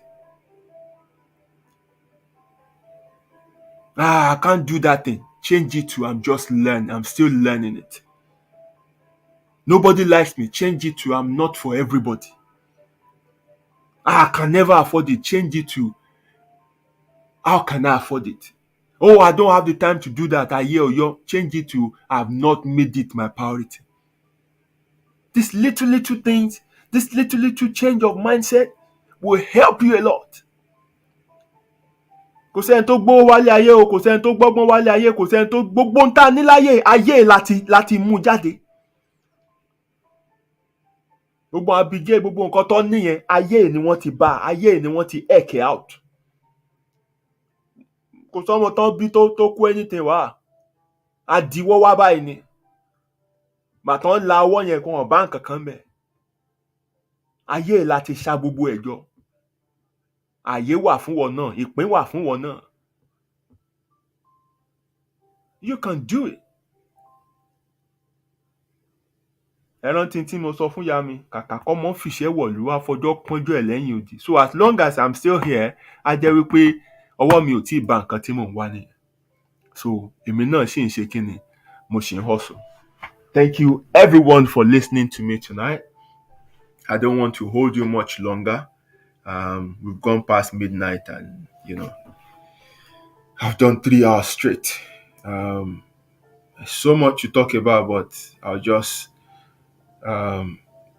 keep it like this for now. And lọ́jọ́ mi tí ọjọ́ ọ̀rọ̀ bá tún yọ, we'll take it up from there. But I hope I've been able to help 1 or 2 people tonight. Either you're about to leave, or you are just arriving, or you are here, few months already, but things are just not working. I hope you can, pick 1 or 2 things from what I've shared tonight and try to fix up your life. Only remedy, trust me. It will just take a while, but you can figure it out. Once again, I thank you all for listening to me.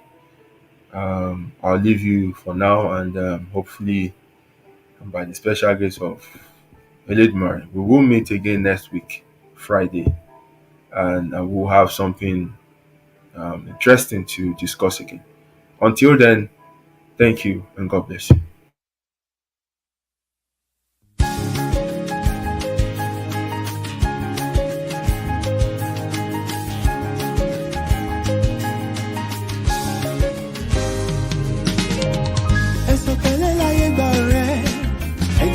Ṣe jẹ́jẹ́ tíbi tí ẹ ládàlẹ̀ ayé kò má ṣẹ̀dá tó mọ̀ ọ́la. Ó jẹ́ ṣe jẹ́jẹ́ ọ̀rẹ́ mi o, ayé gbẹ̀gẹ́. Inú ẹni ṣàlámọ̀, a ò mẹ́ni tó fẹ́ ni. Ká ṣe bí ẹni kú, káwọ́ ẹni tí ó ṣe dàrú ẹni.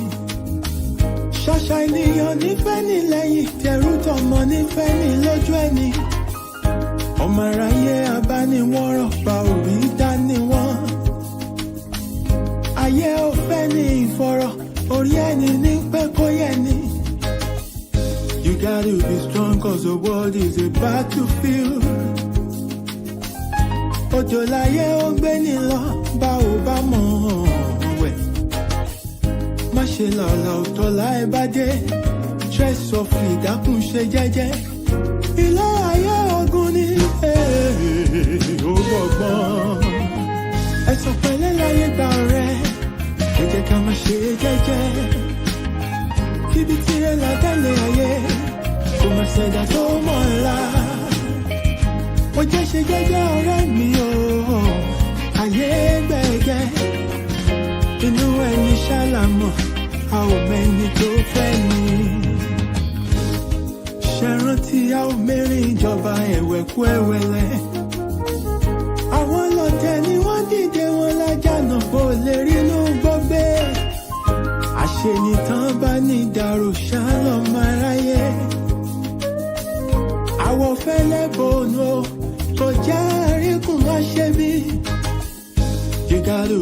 got to survive and keep your sanity. Ọjà ọ̀dájú ní ilé ayé, o ní láti mọ̀ ọ́n rà. Àyàgbé ọ̀gẹ̀gẹ̀ tó bá ti lówó, ọ̀yàn òun ló wà lọ́jọ́ ogún dé. Ọwọ́ epo láyé ńlá, wọ́n kì í lá tẹ̀jẹ̀. Alámọ̀ a ò mọ̀nú, ẹni ayé yẹ kó rọra ṣe. Ṣọ́ra, ṣọ́ra.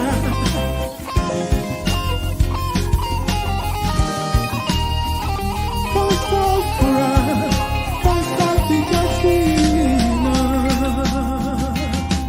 Ẹ̀sùn pẹ̀lẹ́ láyé gba ọ̀rẹ́, ẹ jẹ́ ká máa ṣe jẹ́jẹ́ o. Tíbi tirẹ̀ látẹ̀lé ayé, kò máa ṣẹ̀dá tó mọ̀ ọ́la. Ó jẹ́ ṣe jẹ́jẹ́ ọ̀rẹ́ mi o. Ayé gbẹ̀gẹ́ o. Inú ẹni ṣàlámọ̀, a ò mẹ́ni tó fẹ́ ni.